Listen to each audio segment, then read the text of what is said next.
Good morning. I know that our climate reality leaders are online, and I thank you for joining us on Stories for a Better Normal. I would like to welcome our partner in this weekly Stories for a Better Normal that came about because of the COVID-19 pandemic and the bill that hopefully will be enacted into law soon, which is the New Norm Act, renamed as a Better Normal Bill. One of our partners for this webinar, whichever you call it, is a Climate Change Commission and the Climate Reality Project Philippines. And the head of the Climate Reality Project, aside from Red Constantino of the Institute of Climate and Sustainable Cities, which is also our partner institution, but the head of the Climate Reality Philippines is Nashreen Castro, one of our young, dynamic youth activists on climate action. So I would like to request Nashreen, who I was texting with last night about this show and about all the initiatives that the youth should take and are taking, and all the laws that I have done in my more than 20 years in the legislature and government.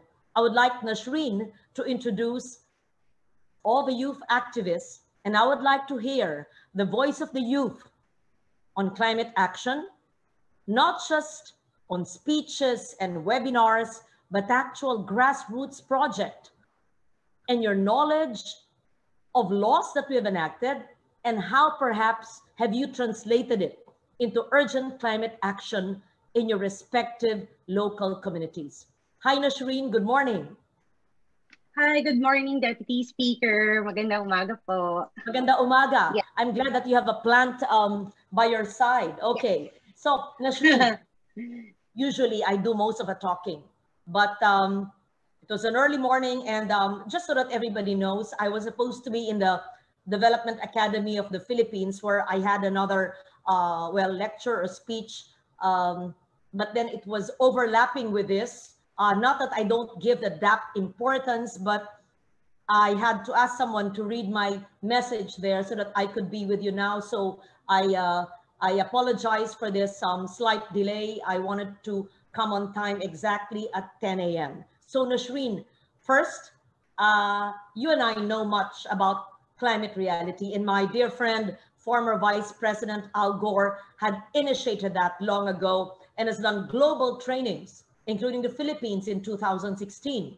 But let's talk about the young climate reality leaders who have since graduated from the training and the workshop.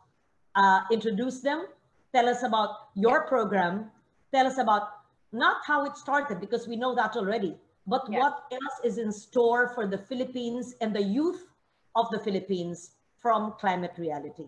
How to translate all my loss of 20 years into climate action that will benefit the community. Okay, Nashreen. Okay.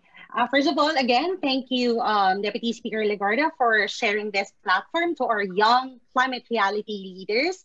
And I know this episode is very fitting to drumbeat our activities for the upcoming Youth International Day on August 12th. So first of our speakers is Paula Bernasor. She's a project manager and experienced designer from Talisay, Cebu. She's involved in several causes on sustainability, education, and community empowerment. She competed in beauty pageants, and she also loves exploring offbeat destinations, just like you, Deputy Speaker. Hello, Paula. Hello. Ay, maayong buntag, Paula. I hope that you're safe and well. Just like Metro Manila, I know that Cebu still has a high case of COVID-19, so please be safe, stay at home, but we'll talk about not COVID-19, but maybe in a way how the climate youth leaders can help in this pandemic, and what are the climate action you can do. Sige. Okay, Nashreen, how about our other guests? We will ask Paula to share with us the Cebu group later on. Okay.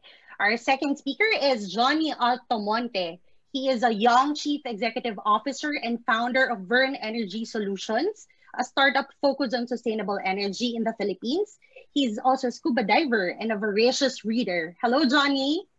Hey everyone, and it's nice to meet you, Deputy Speaker. Good morning. Good morning. Where are you from? Where are you now? In Metro Manila or in the Yes, province? yes, I'm in Metro Manila, so Okay, let's all be safe. yeah, definitely. Okay, can we identify the plants behind us? What is the Of plant course. behind you? So that is a Philodendron gloriosum. Philodendron. Yeah, so actually, I think everything here is a philodendron, or most things. That's a philodendron pink princess, which isn't really pink right now. That's a It's very giga nice to have that. Yeah. up there. Yeah, so these are all things I'm hoping will be growing much bigger and more lush Very over the good. next couple of months. Do you see my plant at the back? That is Yes. Sansevieria. And Yeah. Sansevieria is so easy. It's just indoor. And you know that the Sansevieria is I call it an oxygen plant. People Yeah. call it mother-in-law's tongue because it's sharp. That's not fair to mother-in-laws. But I call it the oxygen plant because it emits the oxygen. It opens up its eyes and its pores at night. Correct me if I'm wrong. Yeah, it does. And it's actually one of my favorite indoor plants because it won't die on you. Like there are things that will die on you. That one will stay alive forever. Like you can. That's good. Yeah. Okay. Nashreen, back to you. Yes, Deputy Speaker. Johnny is also he also has an online plant shop, which he started during the quarantine. So oh, plant shop. No, we can talk plants. Oh, kaya pala alam niya yung mga ano ko. That's where you got me. Ako pag usapang halaman at gulay, ayan forever. O sige, next. Okay. Our third speaker is Dr. Renzo Ginto, the Chief Planetary Doctor of PH Lab. He received his Doctor of Public Health degree from Harvard. He is also an Obama Foundation Asia Pacific Leader and Aspen Institute New Voices Fellow. Good morning, Dr. Renzo. Good morning, Nazreen, and good morning, Deputy Speaker. I really feel privileged to be here. What is the PH Lab? Is that your company, your startup? Yes. So I'm glad you notice it. And I don't have plants behind me, but I have my startup's logo. PH, as we know, stands for the Philippines, but it also stands for public health, planetary health.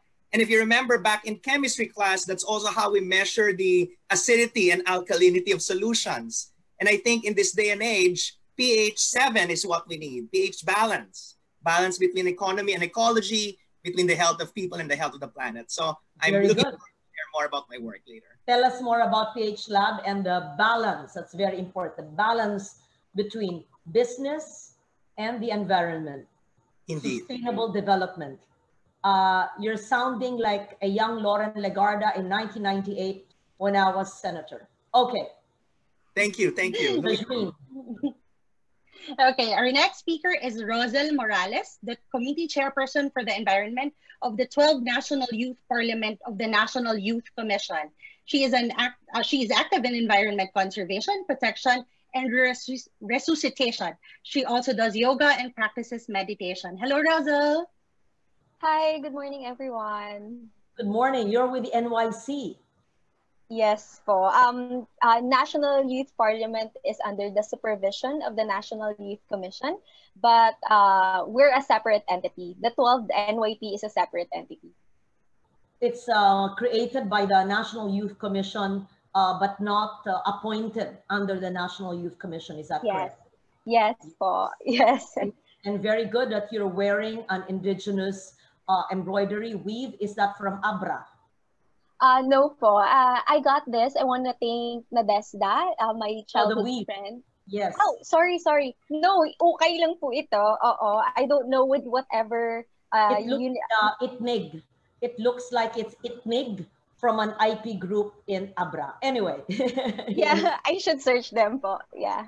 Okay. Yeah. Thank you, Najreen. Okay. Up next is Jessica Wu, a co-founder of Lestix. She is also a coordinator of Let's Do It Philippines for the National Cleanup Day Coalition and a co-organizer of the Zero Waste Academy. Hello, Jess. Wait, Zero Waste, very good. Hi po. It's great to be here. Very good. So I'm glad that you're doing are you heading the Zero Waste Academy? Is it of the local government academy of the DILG, or is this an NGO? Yes po, the latter. It's actually under the supervision of the mother NGO, which is the Let's Do It Philippines. Our co-convener or our convener is Dan Diaz, who's also heading the National Cleanup Day. So I coordinate with the three NGOs. And obviously, you would know by heart Republic Act 9003, the segregation of waste at source, recycling, and composting, right? Yes po. I guess that's where we're going to head at. We're trying to do the annual cleanup day and then campaign for zero waste lifestyle for all the communities. But because of the pandemic, we have a lot of restrictions. You can actually do a virtual teaching Yes, of my yes. almost 20-year-old law, Mhm. so that each climate reality in his or her home, in his or her barangay, can ensure a zero waste barangay. That's the very least. Yes. If you were elected, appointed, or graduated as a climate reality leader, the least you can do to be deserving of a climate reality leader name or position is to make sure the home, the room, the place where you live and wake up is zero waste.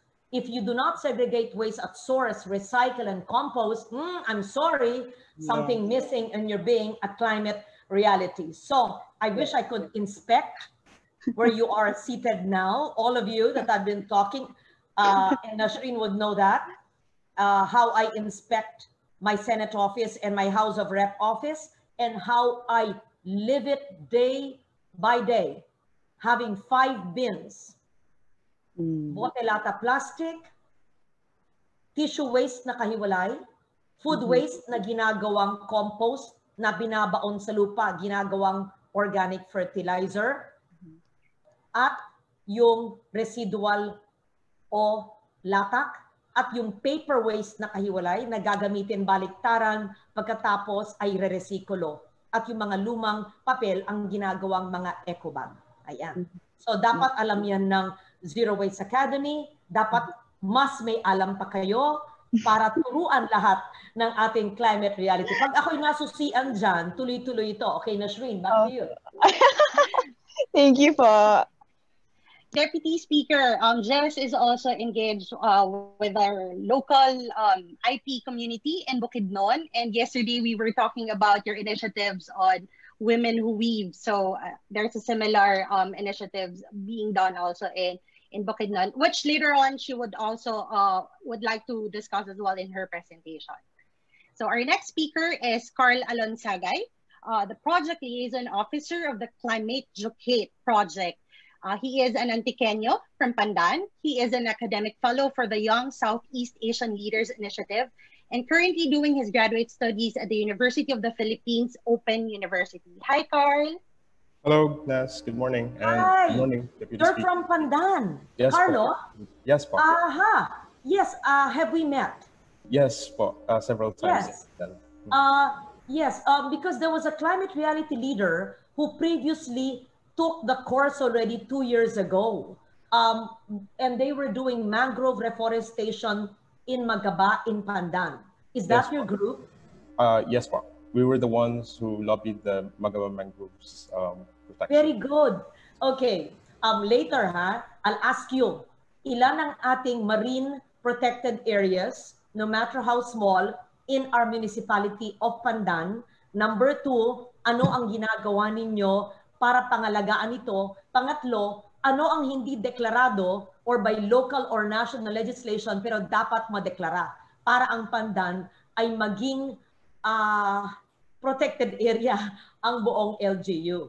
Handa ka, Carlo, ha? And you'll be my partner in Pandan dahil dapat ang buong Antique. Pero kung mahirap, Pandan, dahil yan ay nasa gitna o puso ng ating legislated na IMI pass. By now, I'm sure alam naman ninyo, yung Expanded National Integrated Protected Area System At ang dalawang protected areas sa aking home province ng Antique ay si Balom Natural Park, na kahapon ay diniscuss namin sa aming webinar na Protected Areas Talk, at ang Northwest Panay Peninsula, of which Panay Antique is a part of.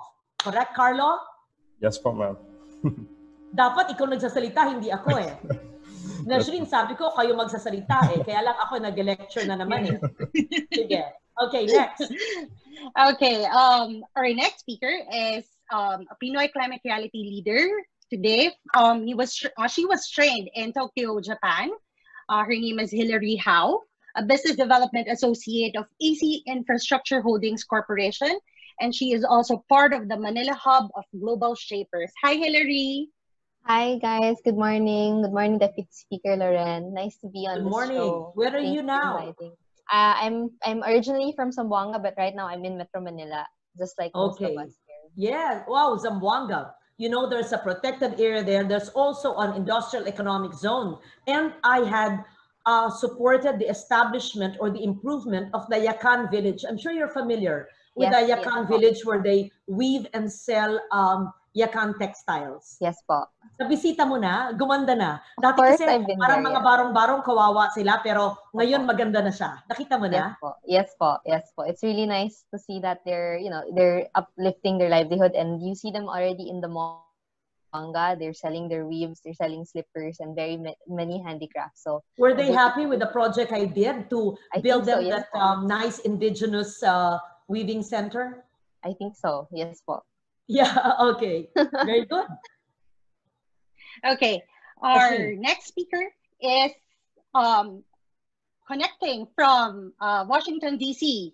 He is Ethan Spanner, the director of International Program of the Climate Reality Project.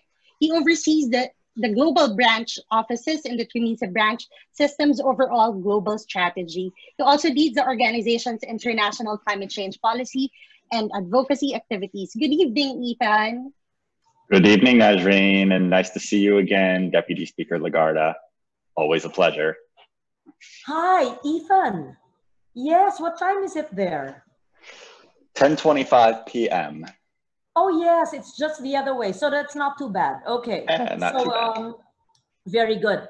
Ethan, so you've been with us from the beginning, from 25 minutes ago, right? Oh, yeah. I've been with you from the beginning of Climate Reality Philippines. Okay, yeah, correct. I mean, but the beginning of this webinar, but the beginning of Climate Reality Philippines, number one, please send my warmest greetings to Vice President Al Gore. Second, yes, we're updated and watching all the trainings and workshops that he does. Is it live or virtually? And third, I would like to challenge Ethan and Najreen to make sure that all the laws that I legislated, especially ESWM and the ENIPAS protection, should be mainstreamed in the Climate Reality Philippines and in the communities where our climate leaders are. So let's not reinvent the wheel and think of what can we do? What policies can we institute? Simple. Let us operationalize and do young climate IRR, implementing rules and regulations to make sure that the laws work for the youth of our country. Is that not a good idea, Ethan? That is a great idea, and it's in no better hands than Najreen. Okay, Najreen. So I will ask you to have a memorandum of commitment, a commitment of our climate reality leaders that they first know the laws, number two, understand its importance, number three, commit to implement it on the ground. Do I have the commitment of Najreen and the Climate Reality Philippines? And Red Constantino's also with us. You're forced to good, Red.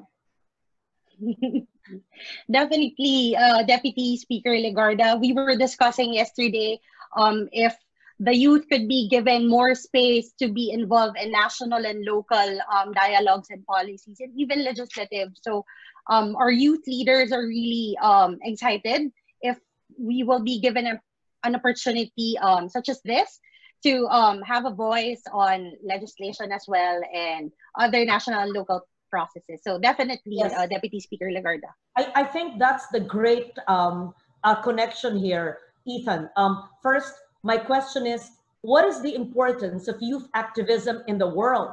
And for the platform of Vice President Al Gore, and for the Philippines, how important is the Philippines? And second, for Nasreen and for Ethan, is the way for the youth is, if I may help set a direction also, is to know all the laws and to make sure that these laws are being not just supervised and monitored, but actually implemented and has a positive impact on the community. Because when you think about it, we already have the law for solid waste. We have the law for clean air. We have the law for clean water. We have the law for renewable energy. One of your climate leaders is into sustainable energy. We have the law for education, environmental education awareness. We have the law for climate. We even have the law for funding of climate finance, which is the PSF, People Survival Fund. So I've laid out all the laws for the youth since 1998. My challenge now is for you to implement, but to operationalize these laws into action points. Climate action in Zamboanga, climate action in Cebu, climate action in NCR, on how it is relevant, applicable in your respective localities. So perhaps we hear from Ethan on the role of youth activism in the world. How important are the youth of the country, of the Philippines, and how we can do all this, Nasreen?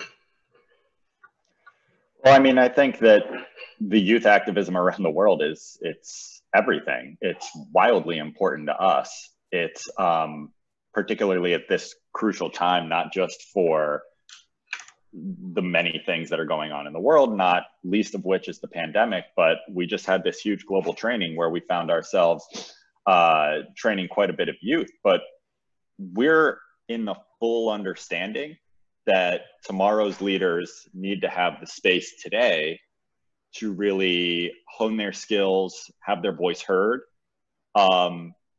In doing so, what we've actually found is that these aren't the leaders of tomorrow. These are already the leaders of today. We could learn a lot by listening to young people in our countries, not least of which the Philippines. I am neither a youth nor a Filipino, but the youth are passionate. They're fighting for their lives. They give me hope. And so our challenge as an organization, I think, and as a generation really, is sort of twofold. First, how do we bring people into our community, bring young people into our community so that we can learn from them, and if necessary, provide the training and the resources that are needed to fill those gaps? And second, what kind of training and resources are necessary? You know, what can we accomplish with what we have? And when do we go, and I think this speaks to what you were saying here, Deputy Speaker, is when do we go from education and awareness to action and implementation? Where is that crucial point, and how can our generation assist that?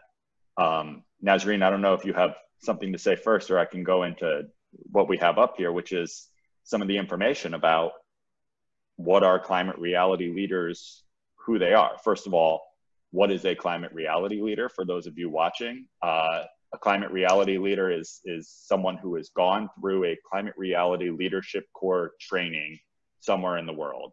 So Deputy Speaker Legarda is a climate reality leader. Everyone on this call is a climate reality leader. Other members of the Climate Change Commission, Department of Environment and Natural Resources. And I would say most Pinoy climate reality leaders were trained in 2016 in Manila. But if you look at this right now, this is before our last global training. We just had a global training that's finishing up actually still this week. So you can still finish your requirements. The Philippines will have about 600 new climate reality leaders, which doubles the amount of climate reality leaders in that country. In no small part thanks to this webinar series or this conversation series. But in the past, we've really skewed older. I think that's because our climate reality leaders have been in the global north. you can see only 9%. We kind of classify youth as 25 and below, although in my mind, I'm 35. Anything 30 and below is like a child. But only 9% of climate reality leaders are 25 years and below, and only 5% in the Philippines, which when I found that out was startling. It doesn't match the demographics of the nation. You look at it, okay, when we had the training in 2016, it was more people were younger when they were actually trained. But we need more youth. We need that buy-in for the future. We need our climate reality leaders to reflect the countries that they're in, and just better engagement for activism purposes. As people get older, sometimes they tend to be less involved in activism, which I disagree with, but it does happen. So if we go to our next slide, we can sort of talk about where we're going now, because I just wanted to ask, I just wanted to ask Ethan, it says here that, Najreen, can you validate that a very small portion of our climate reality leaders Philippines are 25 years old and younger? What then is the average age of our climate reality leaders in the Philippines? Is it 30, 35, 40? Najreen? Now, late 30s. Late 30s. So it's above 35. So that's the average, yes. And the challenge, Ethan, as you're saying, is that we should recruit more climate reality leaders 25 years old and younger, correct? Absolutely. Is that what you're saying? Absolutely, yeah. Okay, so what we need to do is to link up with the state universities and colleges, and including the provinces and the University of the Philippines, so that so I can link you. We can actually do a webinar with not just climate reality leaders already trained, but also those would-be trainees from selected state universities, all the 100 plus of them, as well as the University of the Philippines system all over the country. And perhaps we could get an endorsement from President Danny Concepcion. What do you think of that idea? Because if you have college students who are 17 years old up to 21, then that would be good. A special training, but perhaps, because perhaps the thinking of a 17 to 20 is entirely different from somebody 35 to 40. So it would be a dedicated training for 17, say 18 to 21 for college students, correct? We can develop a course program that way, or a special training program. Is read on the line, online. We could do that. Ethan, if that's fine with you, I could help you with that and make sure it is dedicated for students in this virtual world now, and with this hybrid learning system. A climate reality program online training would be good for the state universities and colleges. And these are scholars, youth scholars, who are benefiting from the law which we enacted and funded, which is the Free Tertiary Education Act. So it would be good to use, not to use a platform of SUCs and partnership with the Commission on Higher Education, including the UP system, my alma mater. Yes, Deputy Speaker.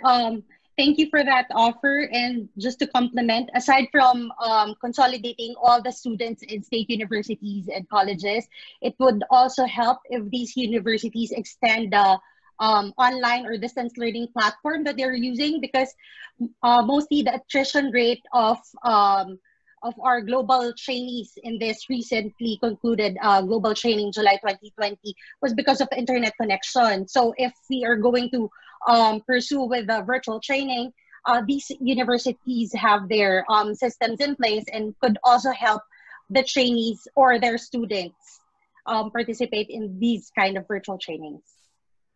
Yes, so it's the CHED, Commission on Higher Education, and under it, of course, are the SUCs, including UP, and we can have a DICT to make sure connectivity is not an issue. And the agenda and the curriculum for this training should really be geared for the thinking and the way of moving, the trend of thought, how the 18 to 21 would be thinking. Is there anyone who's 18 years old in our group now?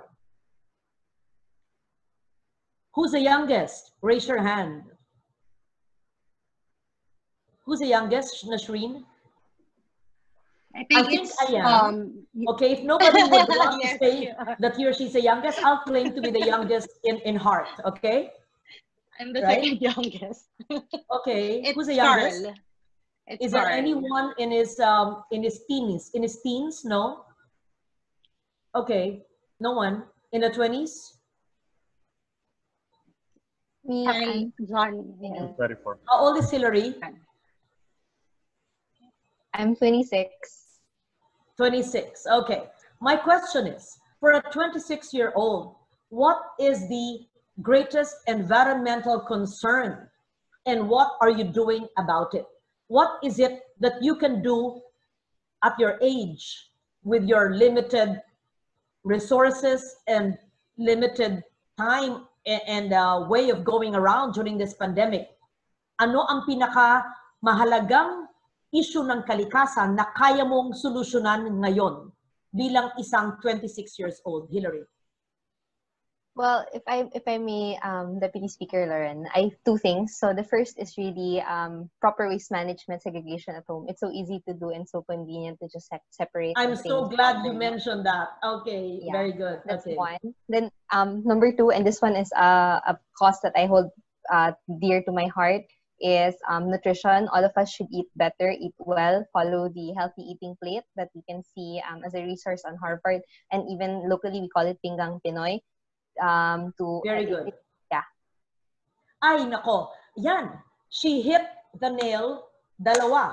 Number one, yung aking paboritong batas na ako ang nag-author noong 1998, RA 9003. Tama yung sinabi ni Hillary.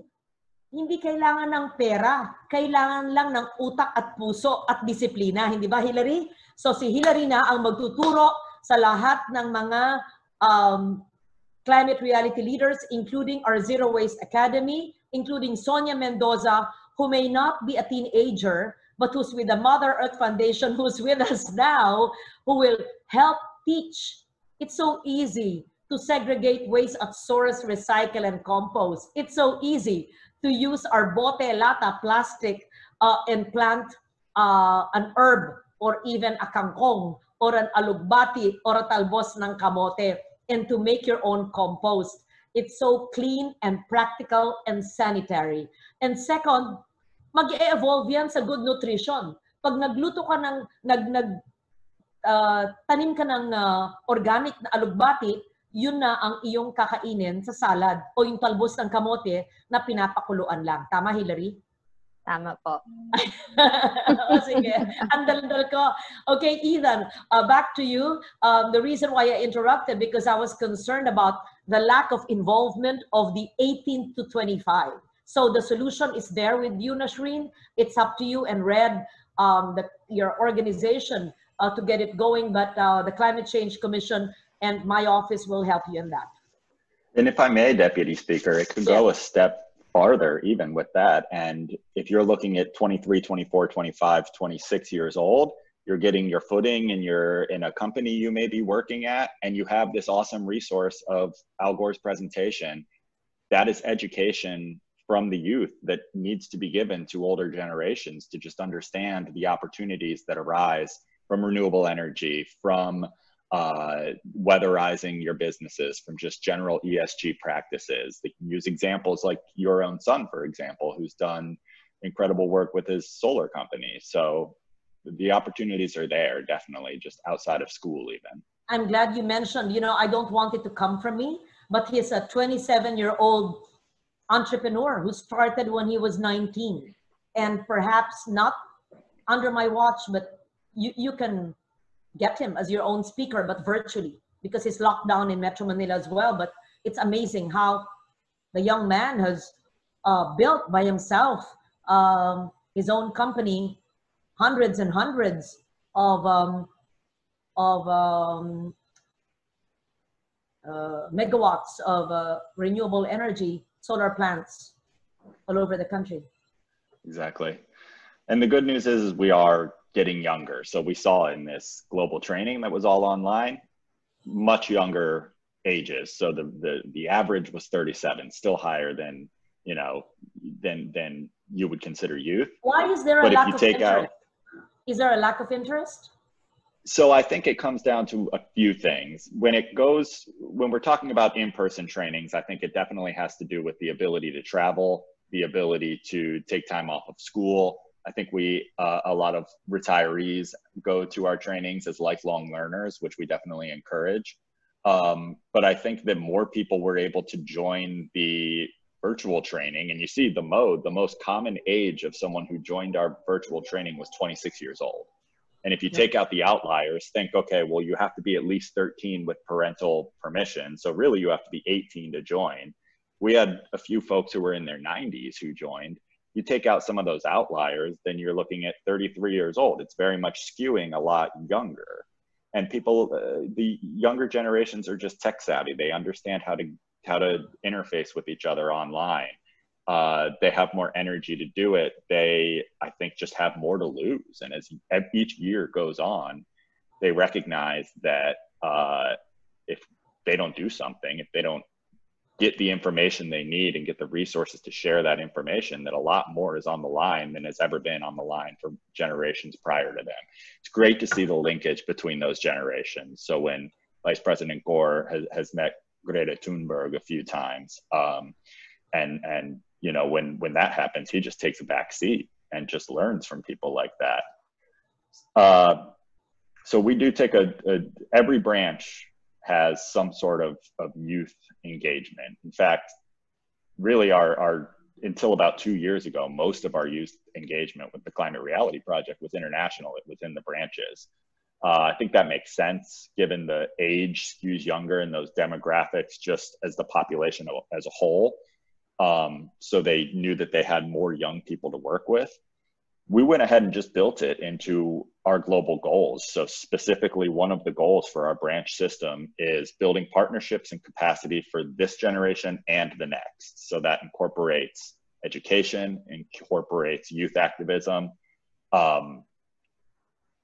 Interestingly, there are fewer climate leaders, like I was saying, internationally who are under 25. But I think, like I said, cost of travel, there's just fewer international trainings and not, you know, we'll go 10 years between being in the Philippines or South Africa before we have another training. I don't love that. I try to get back as often as we can.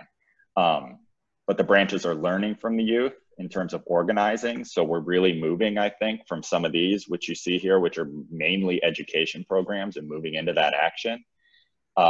They especially are starting to use online tools a lot better. And the branches teach them sort of basic things about climate science, about how to put together an organization, just basic things you might need in your toolbox of skills while there's this knowledge exchange going back and forth. But yeah, that's the reason why our global training was so important, is it just drew in a much younger demographic. Okay. One thank thing you very much, Ethan. Please stay on, but we'd like to give our youth who are with us online now the opportunity to tell us about the climate action they've done in their communities.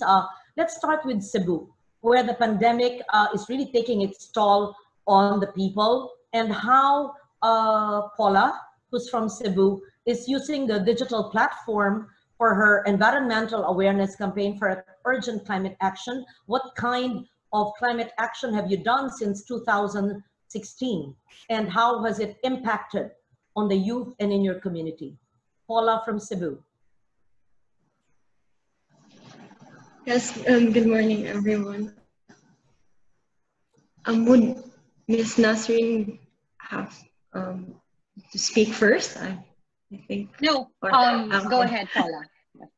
Yeah, so since I think I would need the slides.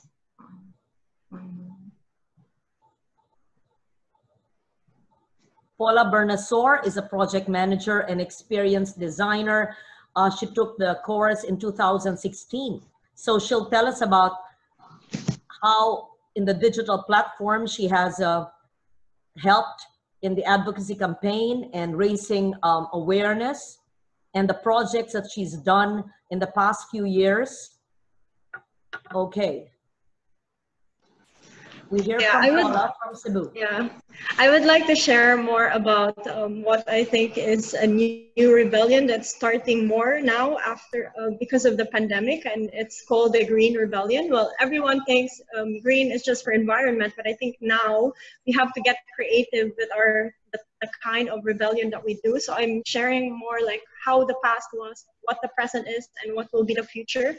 So before, my kind of rebellion was first walking the talk. So I aimed for going everything fully reusable and buying and promoting local. So it's been more than 7 years since I really stopped advocating for fast fashion.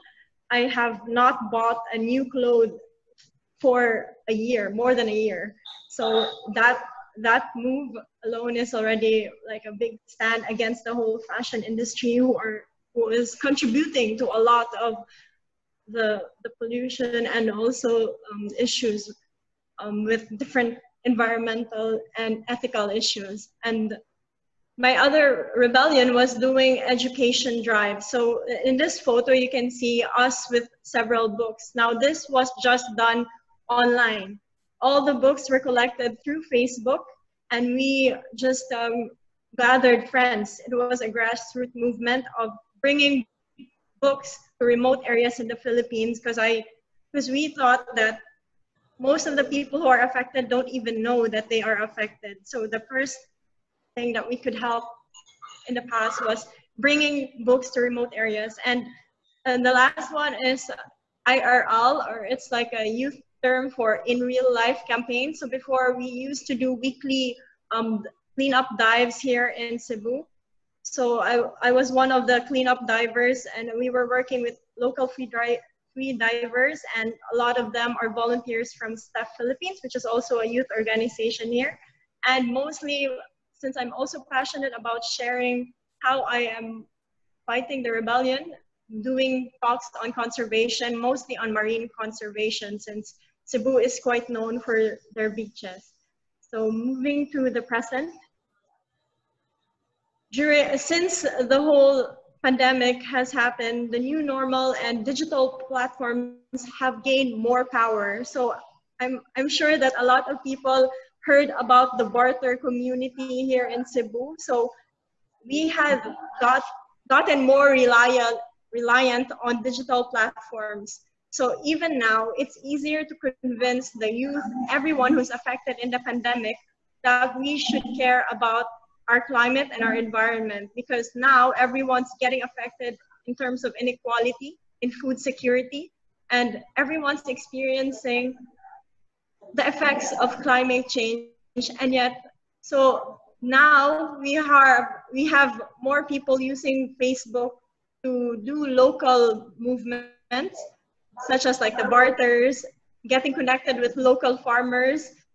And I think that's a good move where we are now. And I see all the trend in social media now is being a plantito or a plantita, sharing what their plants are, how they are reusing. And I've been also posting about how I regrow my seeds that I use for cooking, and how I just try to have zero waste on everything. So for the future, I see the future of activism as more of sharing. So now that I actually had a friend who wanted to start up the barter community way back before the pandemic, but it was hard for him to get people to realize how important sharing your waste or like resources that you already have to the people. But since the pandemic, everyone has been on the barter, and I think people have heard about how ridiculous the barter here in Cebu, definitely, where there was someone like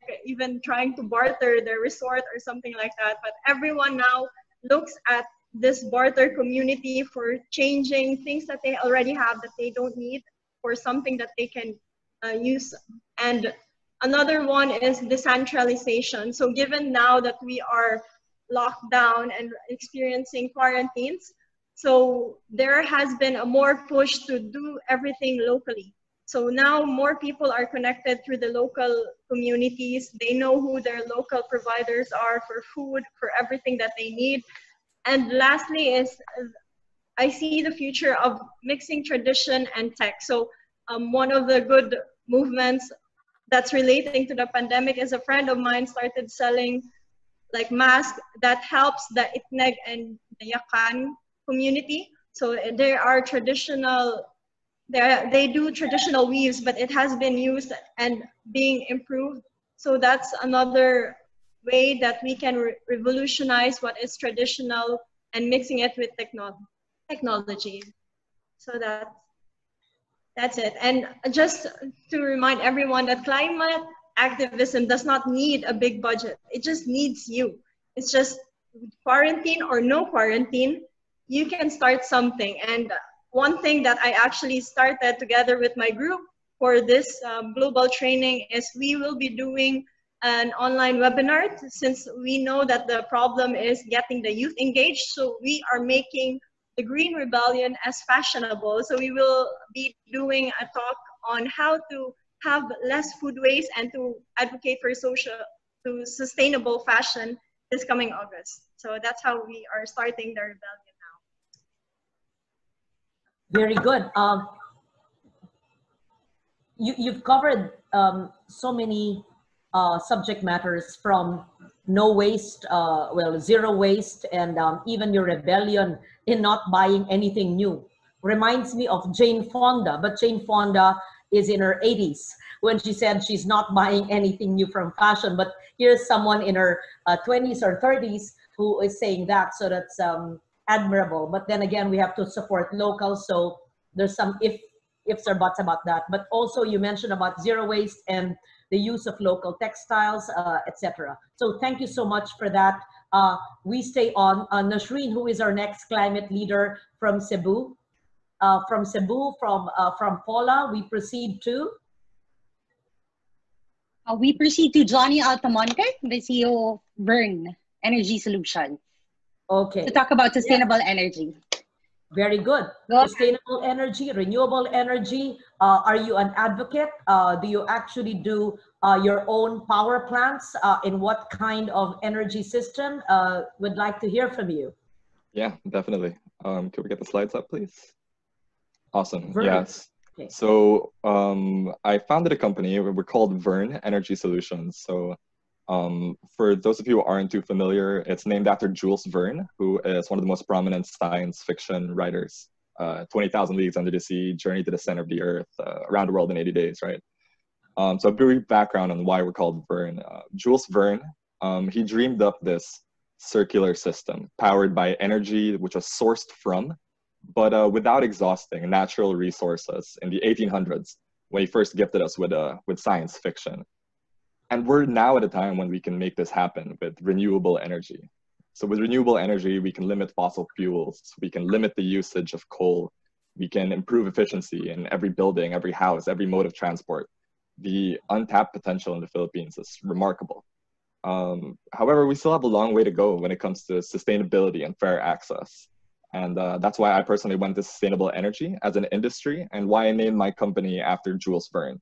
I get to make science fiction a reality, and that's definitely something I can dedicate my whole life to. So aside from managing Verne, I also serve as a policy consultant, where my focus really is on the environment and sustainability, since I am an environmental scientist actually by training. So how does this shift to being able to work remotely, either as a company or as a policy consultant?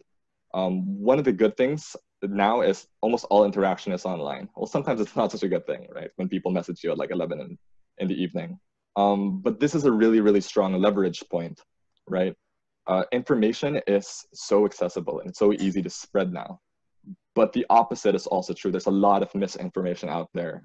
The Viber groups which share random stories and anecdotal evidence from whoever, right? So there's a lot of misinformation. And this would be one of the easiest, the lowest hanging fruit for people, for climate activists, for climate leaders, or for anyone, really is to fact check your information, share information from trusted sources. This is something that's really easy to do and really accessible. And it's one of the simplest ways to be a climate activist from the comforts of your own house. Other than that, for me personally, reading and writing is a lot easier at home, and reading and writing is super important, not just for policy, where of course you have to read all the time, you have to write a lot, but even for like a company, right, for a startup, there's so much information, there's so much new information constantly churning out, especially now with COVID-19. For example, in the US, you have all these new, the Green New Deal that Joe Biden is now promoting. It's a huge package, and there's a lot to unpack there, and there's a lot to study. So shifting remotely, it's, for me, a lot of it is quite easy to do all that reading and writing at home. Can we go to the next slide, please?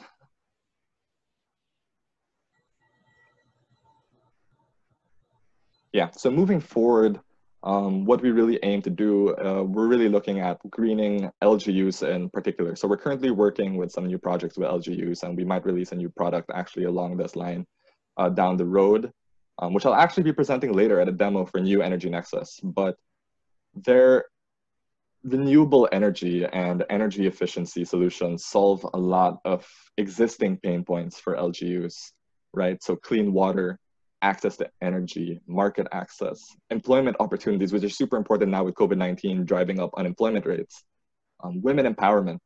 A lot of the tenets of sustainable development are dependent on similarly sustainable energy. So it's really important, especially at the LGU level, at the community level, even at the barangay level, to start greening from an energy perspective, because energy really is the foundation from which we move forward. We can't have a sustainable community without sustainable energy. Also moving forward, policy is arguably one of the most impactful arenas for climate activism. Deputy Speaker Lauren Legarda is one of the staunchest advocates for this in the Philippines, and has authored so many of our laws. So currently what I'm helping to do now is I'm currently working with some of the Senate offices to draft some more, either to take that environmental aspect when looking at legislature, at upcoming policy, especially with the upcoming, with all the new laws that are coming out to reinvigorate the economy because of COVID-19. So it's important that, especially now, we're in the middle of a paradigm shift. And it's important that as we move towards a new normal, as we draft these new laws and we look towards the future, that we really include and incorporate sustainability within everything we do moving forward, especially policy. And yeah, that's it. That's me.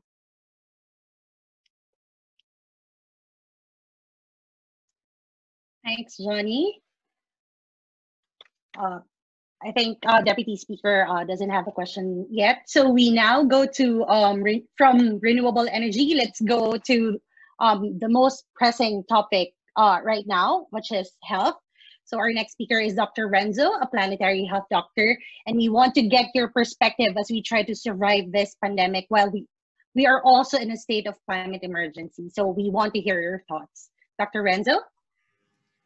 Thank you again very much, Nazreen. And again, thanks to the Deputy Speaker for this personal privilege. So for the next few minutes, I am going to talk about why climate change is first and foremost a public health issue. And as a medical doctor, I was so, I got so concerned. The first time I heard about climate change more than a decade ago as a young medical student in the UP College of Medicine, I was so alarmed when I heard actually the inconvenient truth for the first time and of Vice President Al Gore. And I started to really understand that, okay, this is the biggest public health issue that we'll be confronting, in the next years and decades. And so some of us in the health professions will need to step up and take a look into this issue.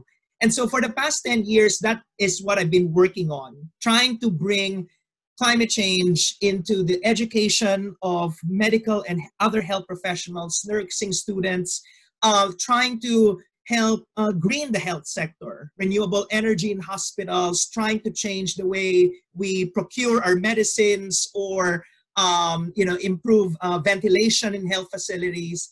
And of course, eventually, and most importantly, how do we ensure that we decarbonize our whole economy so that we don't just protect ourselves from climate, but we also reap the benefits of, let's say, renewable energy or transitioning from a meat-based to a more plant-based diet. So here are some of my pictures. That's my selfie with Vice President Gore. I was privileged to be part of a climate and health conference that he convened in 2017 in Atlanta, Georgia.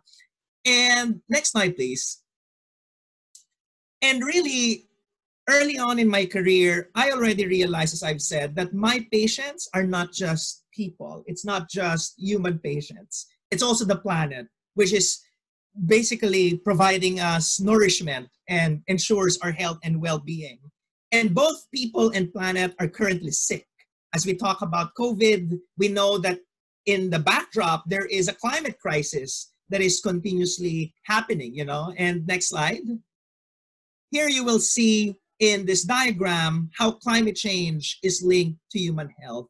So climate change is not just really about, you know, ice caps melting and polar bears getting dehydrated, but fundamentally it's really about people getting sick because of all these climate-related and climate-sensitive diseases.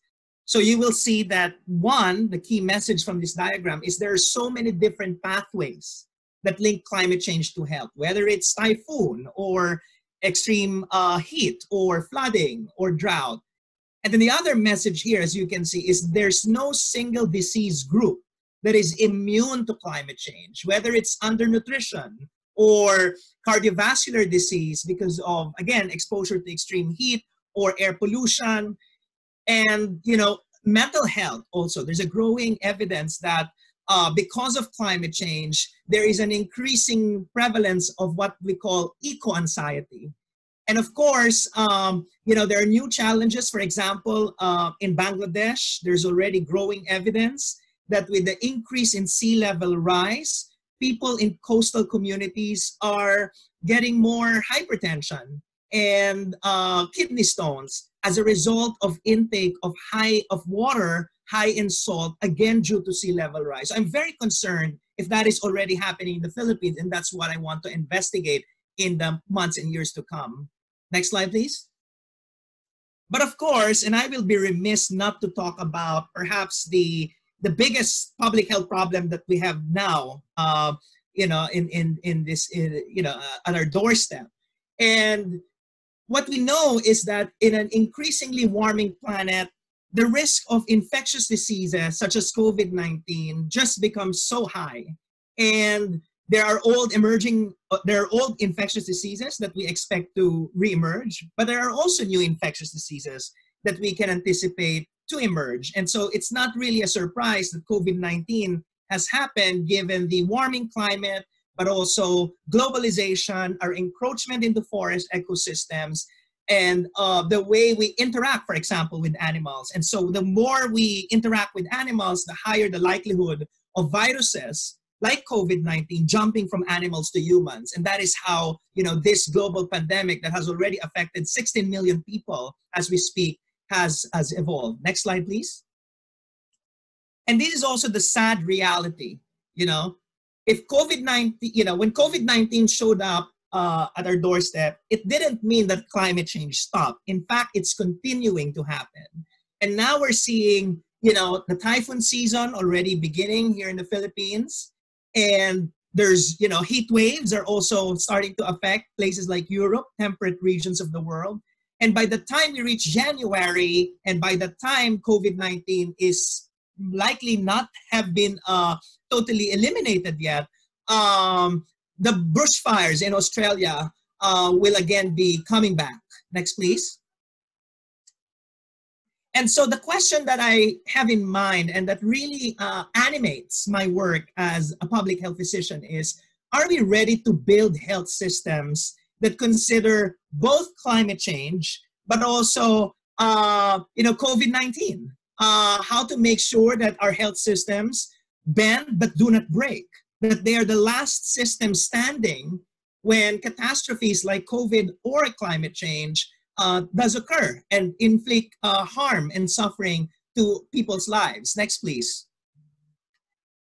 And, you know, a while ago it was mentioned that I just finished my doctorate at Harvard. My dissertation was really focusing on trying to answer this question, you know, what is the health system of the future? And I think that the health system of the future should be first universal. And we know in the Philippines, we have this unfinished business around achieving universal health coverage. And I'm really concerned that because of COVID, you know, we hear news that, you know, PhilHealth is planning to delay the implementation of universal health care, when in fact we need universal health care to make sure we are ready for the impacts of whether climate change or COVID. But we also need to make sure that health systems provide high value, high quality. People are happy when they receive the care that they get, you know, from health facilities, from health workers. But there are also two additional characteristics of 21st century health systems. They need to be climate smart. And, you know, we in the climate field know the definition of climate smart. It's the convergence of low carbon mitigation, because we don't want health systems to be accomplice to the crime of climate change. We can't keep on treating diseases that come from climate change because of our own emissions. That's anathema to the Hippocratic Oath, you know, the oath that we recite at the start of our medical practice, which says to do no harm. And this time we're applying doing no harm, not just to our patients, but also to the planet. And then the other aspect of climate smart is adaptation. How to make sure health systems, you know, are resilient and responsive to the long-term effects of climate change, like the ones that I mentioned a while ago. And of course, in this day and age of COVID, we need to add a fourth feature, which is pandemic-resistant health systems. How can we make sure that we can detect the next COVID-19 when it happens? And unfortunately, we live in a tropical country where, you know, viruses circulate in the forest. It's just a matter of time when the next COVID-19 erupts from the Philippine jungle. So we need to make sure health systems are ready for that possibility. Next slide, please.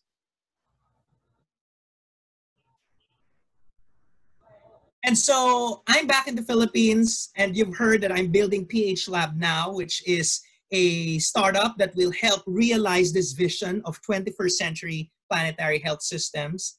And if in the United States, there's a Silicon Valley, you know, which is the epicenter for technological innovation, my vision is for the Philippines to be the Silicon Islands of planetary health. And I hope that we can work together with the Deputy Speaker and with my fellow climate reality leaders to make sure that we become a role model for the world for protecting the health of both people and planet. So next slide, I think it's my final slide. I think this is the most popular graph now in social media, flattening the curve. Unfortunately, we're far from flattening the curve. We can discuss about the COVID-19 situation later and how it intersects with climate change. And my final slide is next, please. There is also another curve that we need to flatten. And this is the curve of our carbon emissions and of our ecological footprint. And if you notice a while ago, there's a horizontal line which refers to healthcare systems capacity. That you can change, that you can enhance, you can add more ICU beds, you can recruit more health workers. But for this particular graph, the Earth's capacity, we know it's unchangeable and it's non-negotiable. So there's no other way for this to be addressed except for us really flattening our carbon emissions and ecological footprint. So thank you again, and looking forward to our conversation. Thank you, Dr. Renzo. I always say this to you after listening to your presentations, webinars. I'm always inspired after listening to you. So Deputy Speaker Legarda is experiencing some technical problems with her Zoom, but she can hear us via audio. So I just have a follow-up question. I've heard this in your previous webinar that there's increasing waste because of the necessity of PPEs, masks for medical health workers. So my question is, how can the health industry make COVID recovery green, considering the increase of plastic waste due to medical necessity? And we know that this will continue over the years. Thanks, Nazreen. And actually, we've started investigating this new problem of, you know, PPE pollution, right? And the thing with the Philippines is we're still having a shortage actually of PPE, and that is the reason why there is a disproportionately high risk of infection for our health workers. So, we need to increase our use of PPEs to protect our health workers. But I think this is the time also for us to think of innovative ways to, minimize our use. For example, if we become more efficient in the delivery of care, if we try to look for better materials that, I don't know if there's a biodegradable PPE, that I think will be the best solution. But also I think we need to, there seems to be an unavoidable, use of PPE because again of the healthcare need. But we need to make sure we reduce dramatically what is preventable and avoidable. And that is the non-medical use of plastic. And I'm concerned, for example, that the plastic industry is using this epidemic to promote the use of disposable plastic containers for food, or et cetera, when in fact what we know protects us from COVID is social distancing, hand washing, universal wearing of masks, etc. So we need to make sure that, in our pursuit to tackle, COVID-19, we don't create new forms of environmental pollution. Thank you. I'm back. Exactly. I'm back, and Yes, thank you for your Speaker. patience. Something went wrong with my Zoom, but I'm back now. I hope I'm clear. Yes, we are in PH Lab, and Dr. Ginto was talking also about climate smart coastal health systems, right? Have you discussed that already while I was briefly away? Yes, I talk about this new framework for future health systems. We need to make sure they're climate smart, pandemic ready, universal, and high quality. We need to make sure people are happy when they leave the health facility and they don't, feel, uncomfortable and unsafe. Okay, since we are an archipelago and we know that our coastal communities and barangays are some of the poorest in the country despite the natural resources, the wealth of our marine environment, how do you operationalize and simplify and really help the barangays in the coastal areas with so-called climate smart health systems, especially during a pandemic?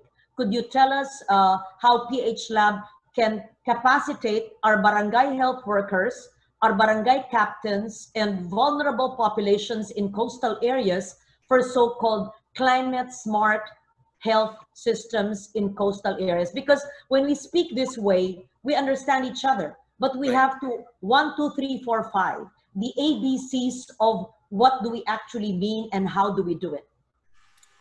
Thanks, Doctor, Deputy.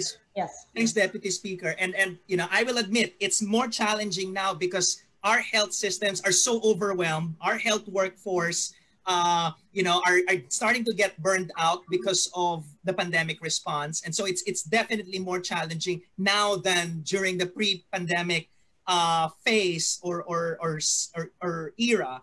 But I think there are several opportunities. One is, for example, and I'm sure you all know, there's such a thing as the LCCAP, the Local Climate Change Action Plan. And in my dissertation, I reviewed LCCAPs of several coastal municipalities, and health is really absent or near absent in the construction of these local plans. And so we need to make sure that the municipal health officer and the health workers are part of that decision-making and planning process to make sure that health investments are considered in the planning of longer-term climate resilience at the local level. In terms of education of health workers, right now the curriculum of health workers is close to has no climate change content virtually, and so we need to make sure that health workers really receive training on how to manage climate sensitive diseases. And what are these climate sensitive diseases? I mentioned a while ago, infectious diseases like dengue, undernutrition, for example, so on and so forth. And then finally, I think, unfortunately, a lot of health care facilities in the countryside do not even have access to electricity. And so, for example, we need electricity to ensure that vaccines are actually preserved, and the cold chain is being preserved. And so, how can we solarize, for example, our barangay health centers so that you don't just address the problem of energy security in healthcare, but you also decarbonize the local community. And so the health facility does not anymore get their electricity from, let's say, a fossil fuel source, like a coal power plant. So those are some of the options that we have, Deputy Speaker, for making sure our health systems become climate smart. It will be good to have a template of what a climate smart coastal barangay health system would be, that perhaps you as a young climate reality leader could present to the League of Barangay Captains, especially for those in the coastal areas. That will be great. Very good. There's so much it's 11:20 and we're 1 hour and 20 minutes, but we want all our climate reality leaders to stay on. And Najreen, our next will be Russell. Russell we're back in Region 6, we're back in Iloilo, in Santa Barbara. Yes, can you introduce our colleague, nakikisama ko. Russell is with us, introduce her and the climate action she has done for Iloilo. Okay, Rosal will be talking about the role of the youth in crafting national plans and strategies as part of the 12th National Youth Parliament. So go ahead, Rosal. Okay. Magandang umaga po sa ating lahat. Before I start, can I ask po for my presentation to be up? And while we're setting that up, I want to thank you, all my Iloilo friends, the climate strikers in Iloilo and everyone. So yes, I am Rosal Morales. I'm part of the 12th National Youth Parliament under the National Youth Commission. I'm the current chairperson of the Committee of Environment. But aside from the legislative part of my work, I also think that tama po yung sinabi ng ating mga kasamahan dito. I'm very inspired by Dr. Renz, Paula, and everyone. Now we should and also, Senator Legarda, of course, you paved the way for us to be here right now. So what we need to do is action. The time of talk is over. So that should be symbiotic or sabay po siya sa paggalaw natin on the ground. So I'm also part of I Am Climate Justice.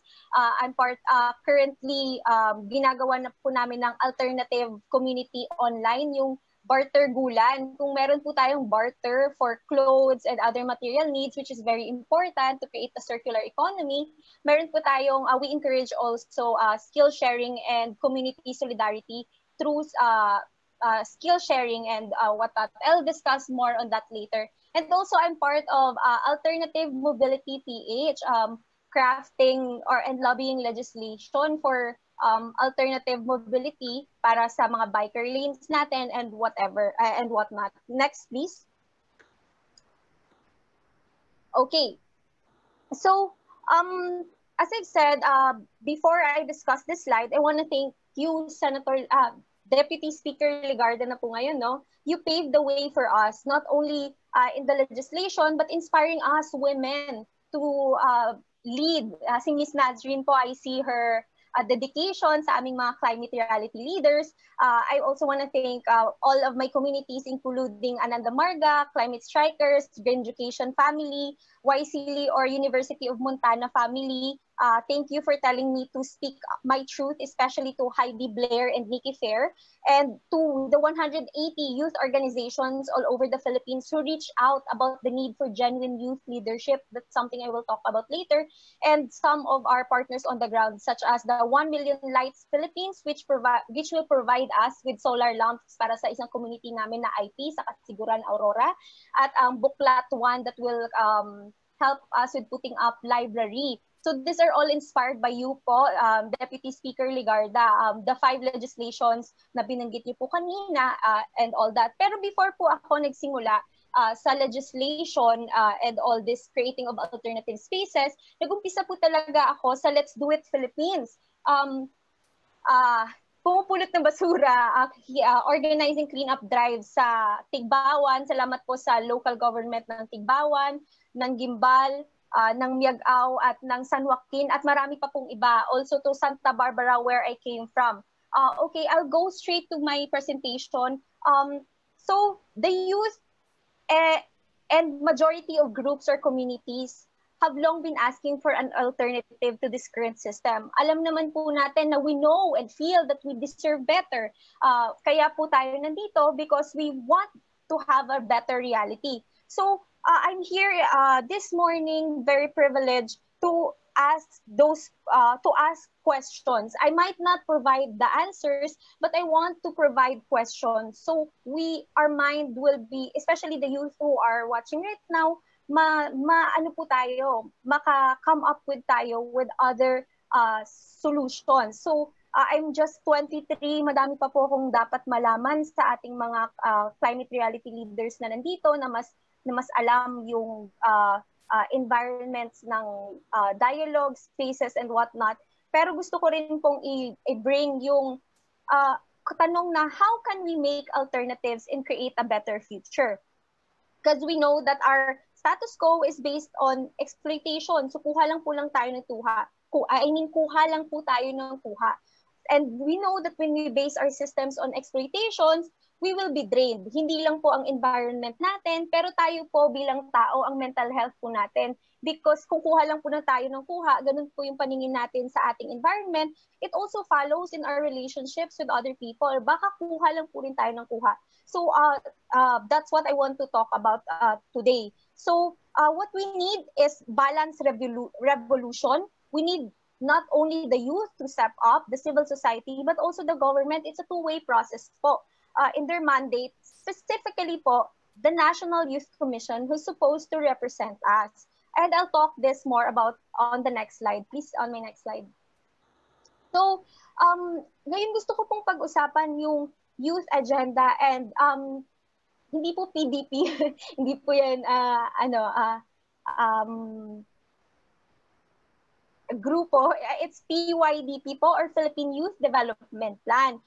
According po sa Philippine Youth Development Plan na pinasa po natin, dapat by 2020, ang kabataan healthy, educated, patriotic, active citizens na. Pero ngayon, madami pa pong challenges na kailangan po nating solusyonan. Siguro, kailangan nating tanungin kung is NYC really stepping up to provide that to us?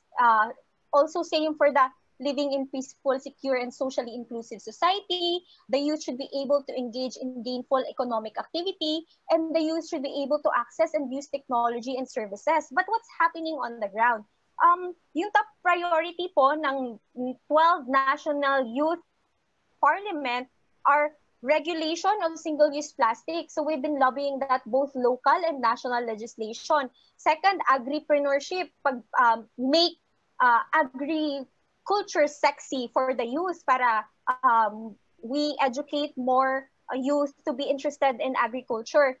And then teenage pregnancy, solusyonan yung teenage pregnancy. And then madami pa po kaming bills na ipasa, both national and local. Pero yung challenge po talaga namin, kasi hindi lang po ako nandito as climate reality leader.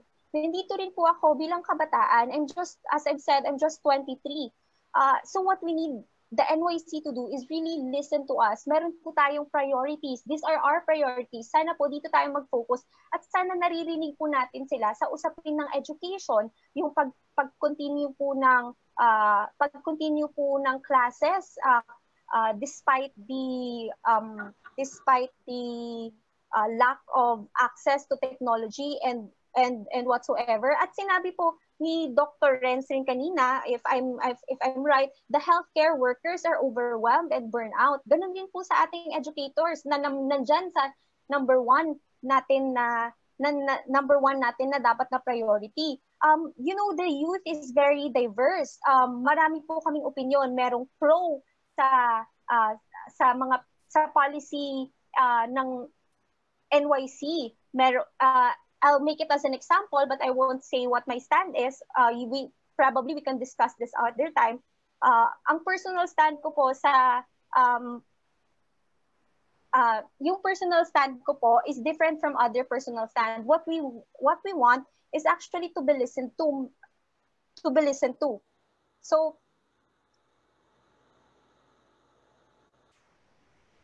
we just before going to my next slide, I just want to say that if NYC is the representative of this administration to the youth, that tells us one thing, baka hindi po tayo yung priority. And I'll let them answer that. You know, meron din po silang mga initiatives. We just want to be included. Next po. So yun po, as I said, we just need to ask the right questions to come up with the right answers. Ang gagaling po ng mga kasama ko dito, ang gagaling ng mga, and very inspiring. So we have to ask, what's happening? Are we focusing on our priorities? Is the current system just, fair, and equitable for everyone? If not, why? At sinasabi ko po, bago po ako magtapos, human rights or climate justice and creating alternatives is a collective goal. Hindi po siya pula, hindi po siya dilaw, hindi po siya green, or ano pong kulay. No one political spectrum has the monopoly on that. We, especially the youth, should be at the forefront in deciding our future because we will be the one to inherit all of this, good or bad po. The role of the older generation is to facilitate and not dictate. We are tired of token representation. I have attended a lot po of youth dialogue and we are still here in the same system. Nakikinig po ba talaga sila sa amin? Or gusto lang nila ng stamp pad sa kung anong gusto po nila? Siguro I'll let them answer that. Pero thankful pa rin po ako sa spaces like this na binigay ng office ni Senator Lauren Legarda because napapakinggan po talaga kami. And sa NYC po, ayaw na po namin ng lip service ninyo. We want action. If you're genuine in representing us, act on it. Show us through your actions. The future is for the youth and we will claim it no matter what. We will do it within the boundary of our capacity. So next po. Ayan, papakita ko na lang po, hindi ko na po matatapos yung presentation ko, but these are the example of alternatives that we're making right now. As I've said, barter gulan, alt mobility, yung sabi namin sa alt mobility, commuters naman. Tapos indigenous children's education project sa mga bata namin sa Aurora. And then I also share po yung vegetarian journey ko at saka thoughts on alternatives sa Tita Thanks, saka sa Vegetarian Tita in Instagram. And then next slide, tatapos na po ako, promise. So, ito po lagi ko sinasabi, the personal is political. This is about accountability and transparency. This is holding everyone accountable. Even if I started working when I was 17 to afford my education, I was given privileges in life. So, it's about holding myself accountable kung paano ko ito magagamit at also for everyone kung paano nyo po ito magagamit. So, yun po. Last slide. Next slide. Okay. When we question the status quo and actively create a better world, we not only give justice to ourselves, but to every other individual or community that are being oppressed by the current system. And we all deserve better. Next. We want to help the youth to start asking the right questions so we get the right solutions. So creating a future requires a holistic approach. Sama-sama po tayo. It needs to be intersectional, multifaceted, and inclusive. Let's dare to dream of a better future po sa mga kabataan natin, hindi lang po sa mga 23 pero sa mga 17 and below pa po, because a better reality is possible. Maraming salamat po and thank you for this opportunity. Very good. Thank you very much. That was quite comprehensive. But what's important is that, am I seen already? Yes. Am I heard? Nashreen, we're good? Okay. From Santa Barbara, Iloilo, we proceed to Mindanao, to Bukidnon. And one of the issues closest to my heart are first, the Mindanaoans, indigenous people. And second, of course, the zero waste movement, because as the principal author and sponsor of the Ecological Solid Waste Management Law, written in 1998 when I was your age, and passed 3 years later in 2001, and still continuing its implementation, where 25% of the country of local governments are implementing RA 9003. So I would like to know from our zero waste leader from Bukidnon. Is it Bukidnon? Let me see. Yes, Jessica Hello po. Mulder is from Balay, Bukidnon. Are you with an IP group, or you are wearing, is it a Mandaya or is it an Iraynon Bukidnon? It's Sinabaang. Sinabaang. Deputy. Yes po. People here wear it usually to work. This is actually a uniform from my tita that I asked from her, kasi the one that I have that was passed on to me by my grandma, who is a Manobo from the Agusan Marsh, is I left it in Ligan. I'm originally from Lanao del Norte, where I'm part Manobo, so I should be wearing that. Yes, but for now, I would wanna highlight the culture of Bukidnon, since this is my second home now. Beautiful, beautiful. I love that part of the Philippines, as I do, of course, my home province of Antique. And yes, I have similar indigenous peoples outfits. You are a Manobo, part of Manobo. We appreciate their culture much. I know that there are also Panay Bukidnon in Antique, but Iraynon Bukidnon, I think, in Bukidnon. I'm not certain if that IP group is also present there, but maybe the Usapang indigenous people can be later on. Tell us about the Zero Waste Academy. It's a Zero Waste Academy. What was established by the DILG? Is that what, are we talking about the same group, or is this different? And what are you doing with the Zero Waste Academy as a climate reality leader? How are you training people to actually implement ESWM? Yes, po, Deputy. Those are really good questions. Actually, to be honest with you, we just started learning the zero waste program by the Kamikatsu town, from the Kamikatsu town in Japan. They are actually a model town which have already implemented, I think you can correct me, around 81 to 83% to zero waste, to their zero waste program. They actually have 45 types of trash categories. 45 types of trash under 13 categories. So we're still trying to set that up first. But right now we're planning to also conduct an eco leaders camp online, as inspired by the global training that was conducted by the Climate Reality Project. So we're still trying to do that right now as we speak. But next slide.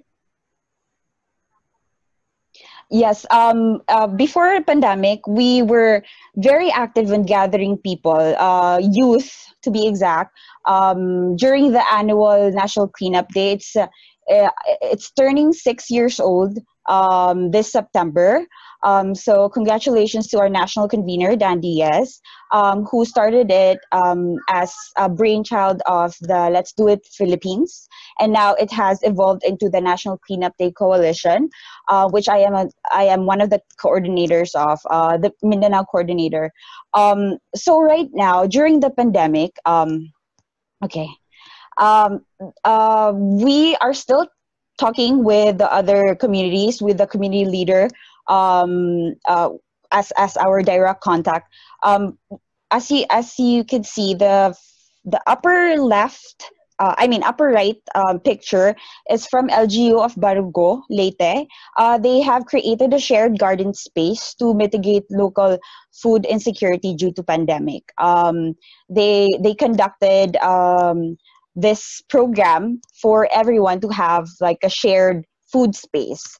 So in the lower right photo, that was done last month, June 18 to be exact. Those are our eco leaders from Gilutungan Island in Cebu. They gladly shared this photo during the lockdown. And just an FYI for everyone thinking why they are not socially distancing themselves or not even wearing a mask. I was told by Dan Diaz that they have 0 cases there for COVID. So thankfully, they are safe. Our eco leaders there are safe. And so they're still campaigning for the National Cleanup Day set on the 3rd Saturday of September, because that's the set date every year that we conduct the National Cleanup.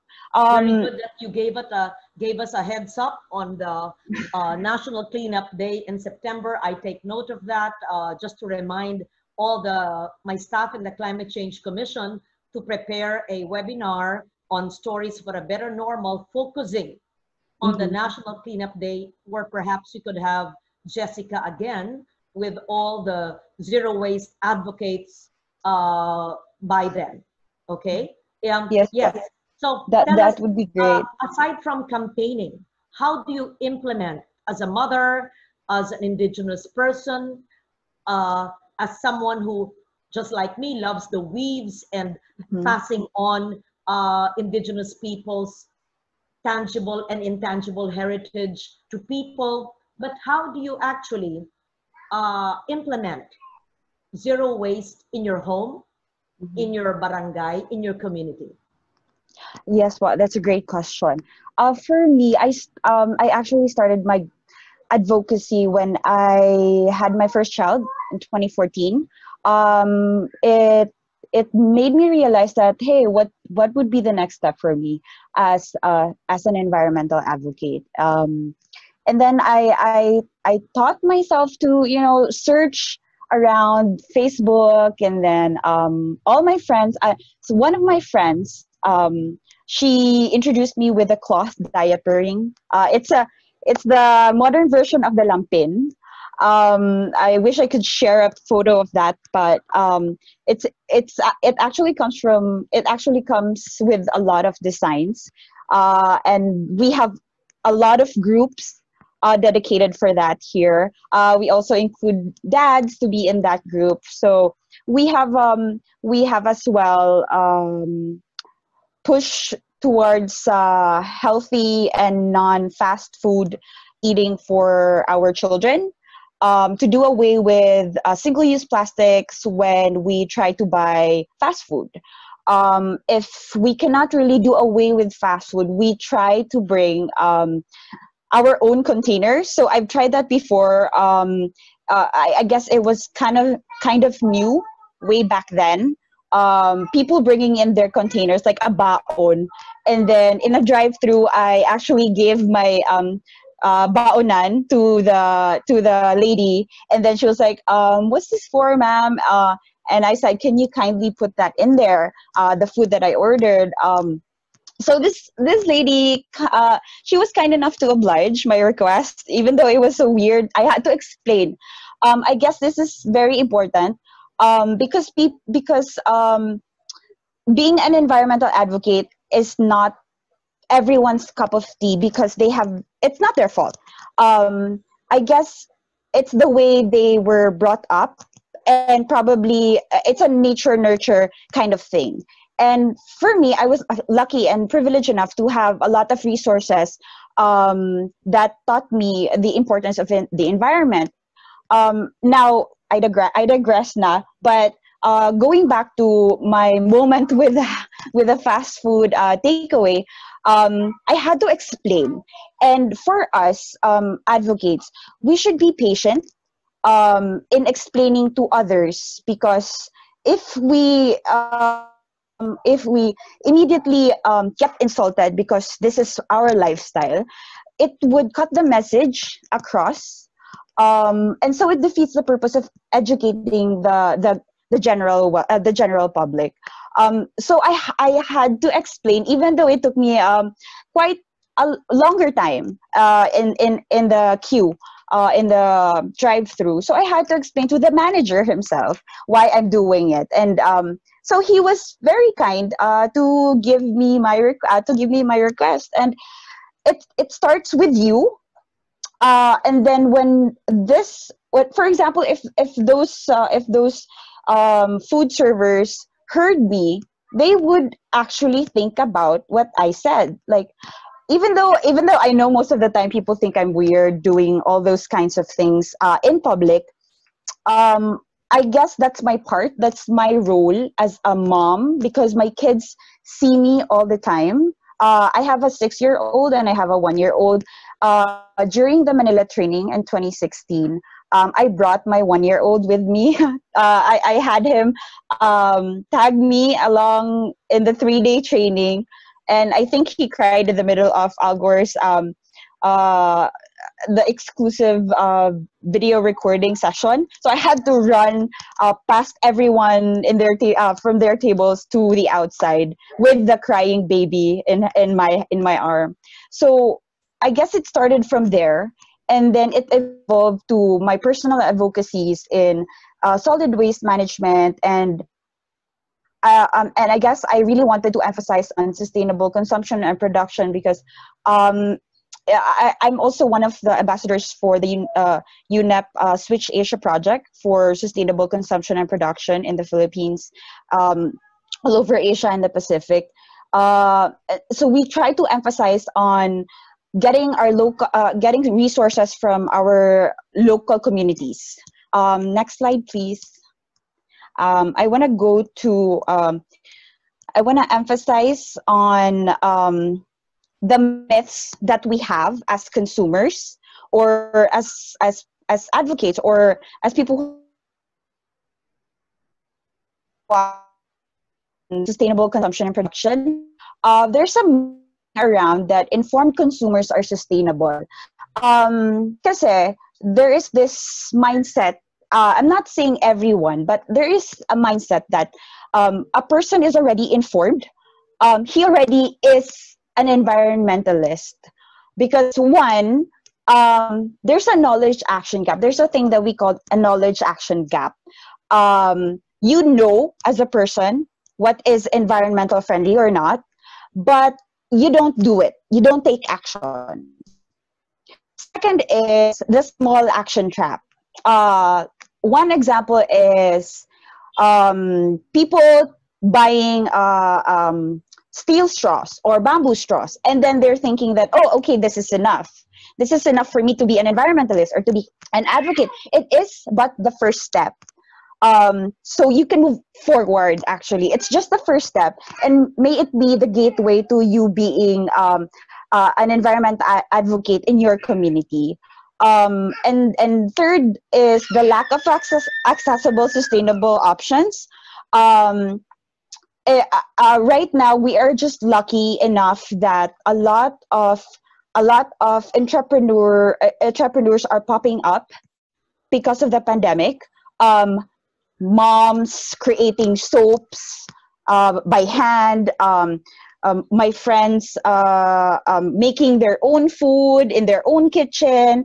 A lot of sustainable options are already available in the community. I guess you just have to search on them, because the information is already available. Use Facebook Market. It's right there. And luckily enough, here in our region, specifically in CDO, we have a collective in there that encourages MSMEs and handmade products, eco-friendly products that are made locally. So we have cosmetics, a mom who does cosmetics, a person who does soaps, and empowers a lot of the women in the community because of her seminars, and the list goes on. So for me, a sustainable consumption and production advocate, I would like to emphasize on protecting already sustainable practices, like promoting less materialistic and less polluting traditional practices. One of which is my personal project, along with my husband's, because he works in an IP community also here. And then we have to protect the segments living within the sustainable limits. And yes, again, protecting the micro SMEs. Second is that we have to shift our social context around consumer behavior. Although we also have to take account the responsibilities of the bigger companies on their action towards environmental protection, we also have to think about what we do as an individual. For example, one, we make the sustainable option as a default. As simple as bringing your own bag, or bringing your own container, or bringing your own tumbler. That's sustainable. For example, getting your produce in the local market or your local farmer instead of buying from malls that have resources coming from the abroad. I'd also like to emphasize on providing actionable info, such as education, and my other eco leaders in this call is also doing that in the education platform. Third would be to highlight positive examples. I think it would encourage a lot of the people in the community to see that one person is doing a really great job, and so it creates a ripple effect. And it encourages collaborative behaviors, and I think that is already happening right now in my locality, in CDO, to be specific. Now, we also have to address the inequality. So, using progressive taxes, basic utilities, subsidizing, for example, the electricity. I know before, you can correct me if I'm wrong. Our viewers can correct me if I'm wrong. That a town in Negros Oriental is being subsidized with the Energy Development Corporation. They have a subsidy in there to share with their load in payment. So you can correct me if I'm wrong. I'm not really sure, but it's just an example. And then free or subsidized public goods and services for low income families. And then again, we want to protect the micro enterprises. I guess what I really want to impart is that we are not separate from the environment. We are actually part of the environment, and all of us are interconnected. And intergenerational responsibility that comes from me should be our conscious behavior in all that we do. So my call to action is that if we do not act now, when? So thank you, Deputy Speaker. Very good. You've covered so much, not just on zero waste, but also on MSME. Again, just like to remind all our climate reality leaders on the laws that we need to implement. As author of the Micro and Small and Medium Enterprises Law, to promote and give assistance to our local artisans, whether you are an indigenous weaver or doing beadwork for your earrings, or doing recycling material to use as your floor mop o maski trapo. In any way, ang mga micro enterprises ay 99% ng ating local economy, at yun ang dapat nating suportahan.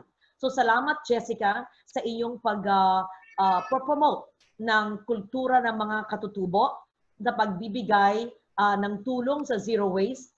What I would really challenge all our climate reality leaders, Nashreen, and this is something we have to work with RED, is to make their homes models for ecological solid waste management, and even send pictures of the trash bins and the recycled bote lata plastic and the urban gardens or rural gardens in their backyard, if applicable, and MRF, and even vertical gardens on recycled material. So even just that can be a uniform agenda for all our climate reality leaders. But thank you, Jessica, for all that.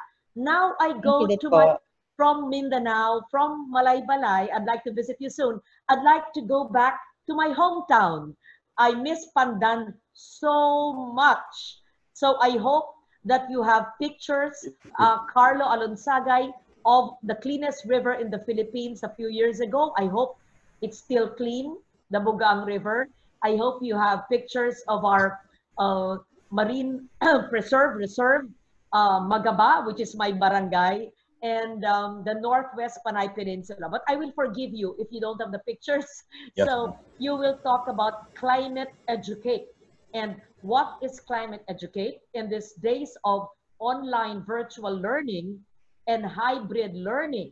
How are you using what you started in 2016 as one of the youngest climate reality leaders from my dear hometown? How are you also influencing our state university, Dr. Crespo? At kung hindi pa kayo nag-uusap, i-integrate natin ang climate educate hindi lamang sa DepEd program under the Environmental Education Awareness Act, but also in state universities and colleges in Antique, in Region 6 and the country. Hi, Carlo. Hello, ma'am. Good morning again, everyone. Actually, Magaba is in my background. Carlo. JC. Carlo. John what do we call you? John, yes, Carl, right. or you. JC? You can call me JC or Carl. It's okay. Okay, Carl. Yes. All right. Thank you. So good day, everyone, and thank you very much again, Climate Reality Philippines and Deputy Speaker for this opportunity. I also personally looking forward to Deputy Speaker Legarda's support for the creation of a mangrove protected area in Magaba, Pandan, Antique, which hopefully could be Antique's first protected mangrove area, if I'm not mistaken, which could be utilized as a climate adaptation and mitigation measure, and also to further empower our local communities in Pandan when it comes to sustainable tourism. So next slide, please. So to have a short introduction, Climate Educate is a youth-led climate change education project. It was formed in after our climate reality training in Manila in 2016. So we first collaborated with fellow climate reality leaders here in the Philippines, in Nepal, and in Brazil. After a few years, we grew our project team as a community of students, youth advocates, young professionals, researchers, and educators. So the primary aim of the project is to promote climate change education in different schools and communities here in the Philippines and in different parts of the global south that we're in. Next slide, please. So most of our initiatives were classified into two. So the first one is called non-online initiatives, and then the second one is the online initiative. So example of our non-online initiatives would be school outreach, community seminars, workshops, tree planting activities, community cleanup drives, and collaboration with other youth and community organizations. So before the pandemic, most of our activities, which were started by our team in Nepal, were supported through volunteer work or limited funding, because we started the project with no funding at all. So our collaboration within the project team is virtual. That's why we divided our team into regional hubs. All of our project members are from the global south. Regional hubs are the smaller version of our teams in order for the support system and contextualizing the content of what we teach will be more feasible. So lately, we also gained some support and grant from the Climate Reality Project Australia and the Pacific through another project, which I will show in the last slides. So, however, the pandemic, like most of us has experienced, forced us to adjust our project delivery and time frame because most schools were closed. Community quarantines were implemented, and there are regulated physical gatherings. We turned into the option of doing our initiatives and programs online, such as webinars and virtual workshops. So aside from doing initiatives for schools and communities, we also have a team for design creatives doing the work for graphics and other learning materials, as you can see in the screen. Our learning materials are mostly flat vector graphics. These materials are used in our school and community outreach activities, blog articles, social media posts, and can be modified for translation by our members who are not English speakers. Next slide, please. So these learning materials are used in various initiatives done in more than 12 countries since June 2016. So far, we have reached 70 initiatives since June 2016. All of them are non-online and online. So next slide, please. here in the Philippines, now that our education system slowly transits to distance and online learning, I think these are the best practices in the project that we can share. So the first one is the next slide, please. The first one is the use of appreciative inquiry. So it's actually for teachers, especially those teaching in civic engagement or science. It's an approach based on strength and positive change in organizational management. So it's a new approach that we are exploring to use in training fellow teachers and educators for climate change education. We also already conducted appreciative inquiry summits online as well. Can we go back to the last slide, please? Thank you. So the second practice that we would like to share is the use of reflective and constructive instruction. We use reflective and constructive instruction in our school outreach activities, especially in learners in elementary or in high school. Aside from introducing climate change through a traditional lecture, we try to engage them in different activities that involve collaboration, discovery learning, and then reflection. In the reflection part, we provide guide sentences on how they could start expressing their thoughts after doing something. And the third one is the use of flat vector graphics, just like what I presented.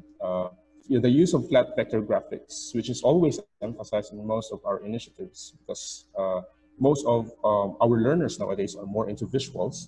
So it's really an advantage for teachers if they use Adobe Photoshop or Illustrator or even Canva. These are the skills that we also plan to share with other educators interested youth climate advocates.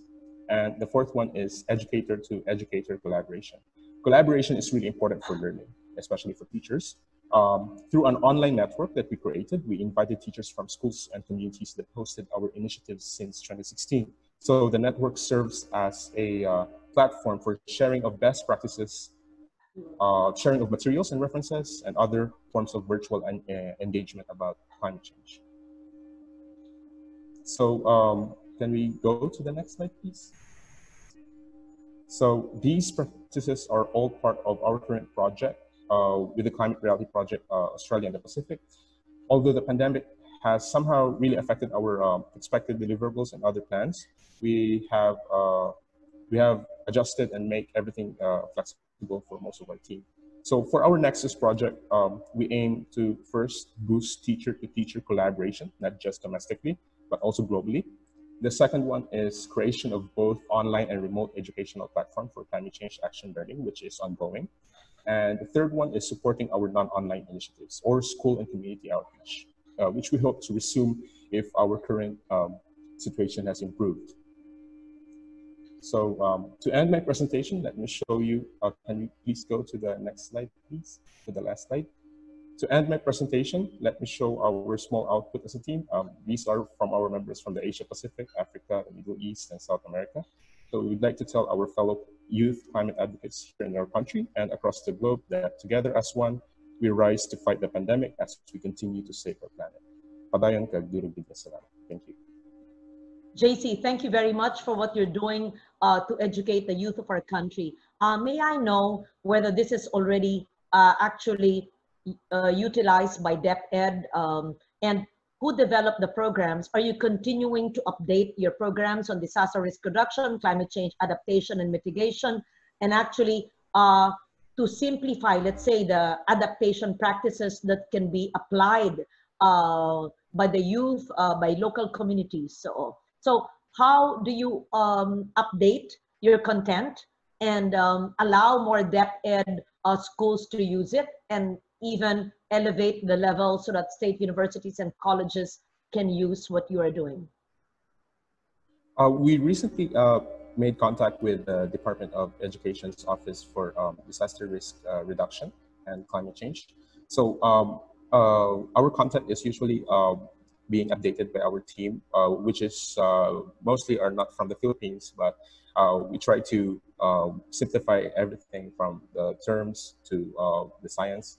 And we try to update it from time to time as we go on through collaboration with other teachers within our network. Very good. Are you doing that full time, or do you also do mangrove reforestation in our hometown? I'm also a full-time teacher. I'm actually here in their school. And at the same time, I'm collaborating with the local government in Pandan regarding the mangrove project that we had. Okay. Thank you very much. And I'd like to talk to you more. Unfortunately, it's been 2 hours and it's never enough. We should do 2 episodes of our climate reality. But we'll be in touch, JC. Thank you so very much for that. And last but not least, we have Hillary. Okay. Hillary Howe has been with us 2 hours ago. Tell us more about on the not on the job, but really the grassroots programs that you do in the global. You're part of the Global Shapers. During my time in the World Economic Forum, they called us a different name, but it's probably similar to what you represent, the Global Shapers, if this is part of the World Economic Forum. So you're a global shaper of the Manila Hub. And tell us about the company that you work with is with Ayala Corporation. Is that correct? Yeah, and right. Tell us about how the training as a climate reality leader 4 years ago has influenced you and has improved perhaps the company that you continue to work with. Okay, thanks so much, everyone. Hi, everyone. I'll try to keep my portion short, but I'll touch on the points that that was mentioned. So, I'm Hillary. I work as in AC Infra. So that makes me an Ayala citizen. I'm a global shaper for the Manila Hub. That's right. It's under the World Economic Forum, and I'm a climate reality leader, and was just trained last year in Tokyo in 2019. So that's a little bit about me. Next slide. So I'll talk about the projects, the grassroots projects that I'm in this particular format. I have 3 focus areas. First is waste management. Second is youth education. And third, and this one is very, very close and close to my heart, it's nutrition. Next slide, please.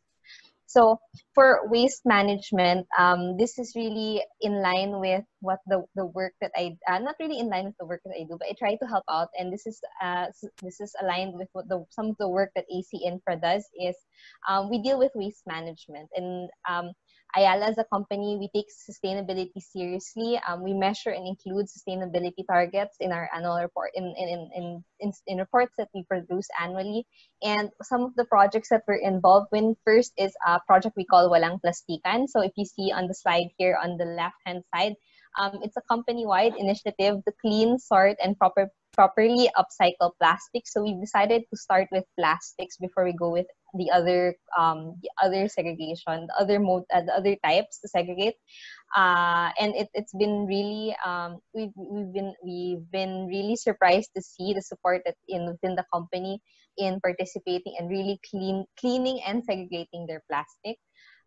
Aside from that, our company also assists with an MRF project. That's the picture on the bottom right side. An MRF project with Barangay Poblacion in Muntinlupa, really enabling and encouraging this community to transition the barangay to do the same. So clean, collect, and upcycle their plastics into bricks and other materials. And then next slide, please. So that's it for waste management. Next, on youth education, I put a quote here I got from one of my friends, Joshua Lopez, who's with Reboot Philippines, who said that I think it's it's very important we have the right leaders in place to support, to support the world that we'd like to see. It's very important that we, and especially the youth, know what we want to say and what we want, what we want for this world. So this is where my role in Global Shapers and in Climate Reality comes in. So the training that I've attended last year really equipped me with the skills and the knowledge to really share this with a bigger audience. I did my first presentation with the Global Shapers community earlier this year. I had hoped to schedule a couple more presentations, but the pandemic hit. But I think we shouldn't let this set us back, and we just have to find new ways to engage and connect with our audience and to send our climate message across. Um, Aside from that, though I did try, so the recently concluded global climate reality training, I was a mentor and facilitated the training for 15 different individuals across Asia. And I think it was a very good experience because you're able to learn and share what works in other regions and possibly something that we could implement here in the Philippines as well. This is just very, very quickly. And the last one, I'd like to talk about nutrition. So nutrition is very, very personal for me, and it's my biggest passion because I really love food. I grew up in a family that loved to cook and loved to eat.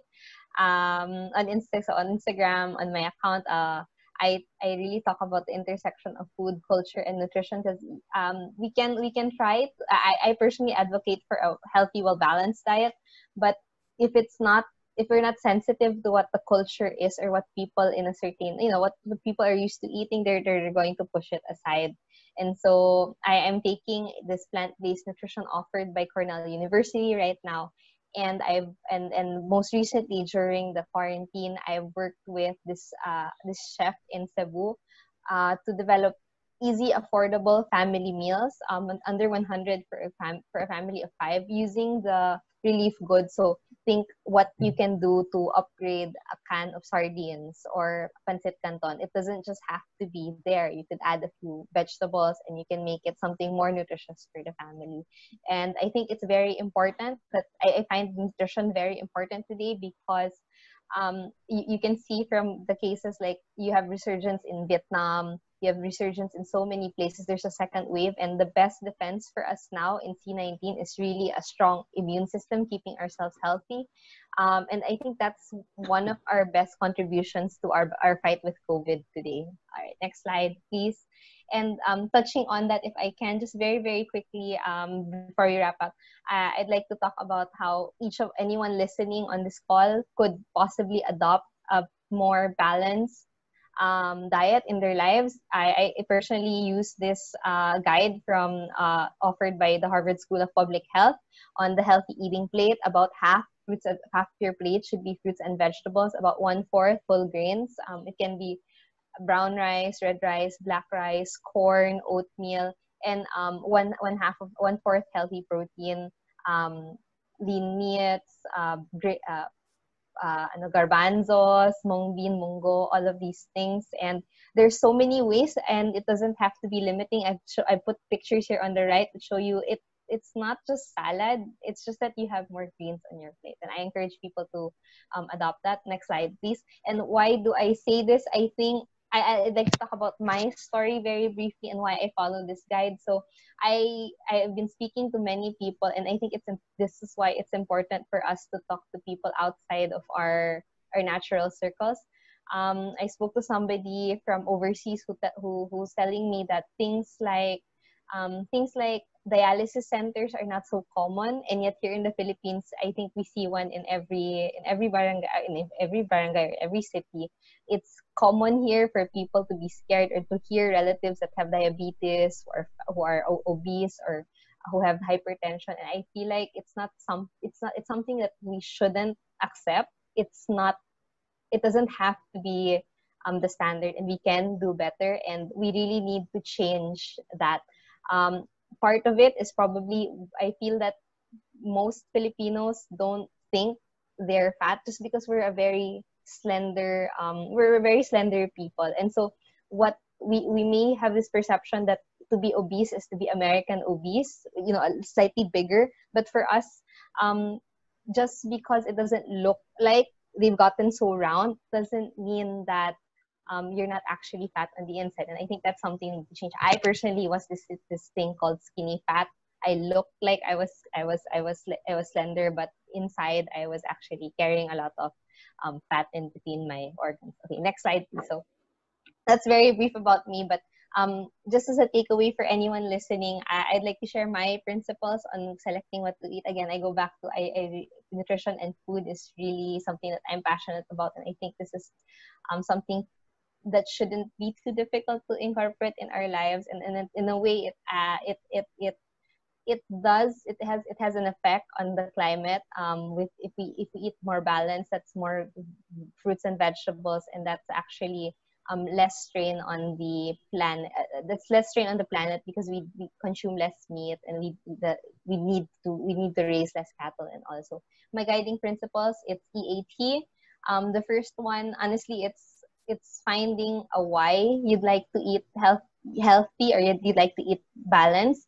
It's not really, being healthy is such a vague term. I don't think that's something that motivates anyone. But keep in mind, or like identify what you. For me, I need identifying what I should eat. What will it energize me to be my best? Will it give me the energy to work out more? Will it give me the energy to, for example, for somebody that has apo, will eating these foods allow me to play with my apo? Will it allow me to live a long and healthy life, to see my grandchildren, or things like that? Or to come to work and do the best that I can, or to do the best that I can for my advocacies. The second one is appreciate, knowing that these kinds of foods are good for me. What steps can I take to slowly appreciate in the beginning, especially if you're coming from a diet that's really oily and fried and high sodium, which is, any Filipino dish, I think. Adobo is delicious with so much rice and all. But knowing that knowing that there is a better diet out there, how could I better appreciate the food? Is it slow, incremental? Is it slowly reducing the amount of sodium so I learn to appreciate lightly salted foods, things like that. And the third, lastly, is it's about what I can tweak.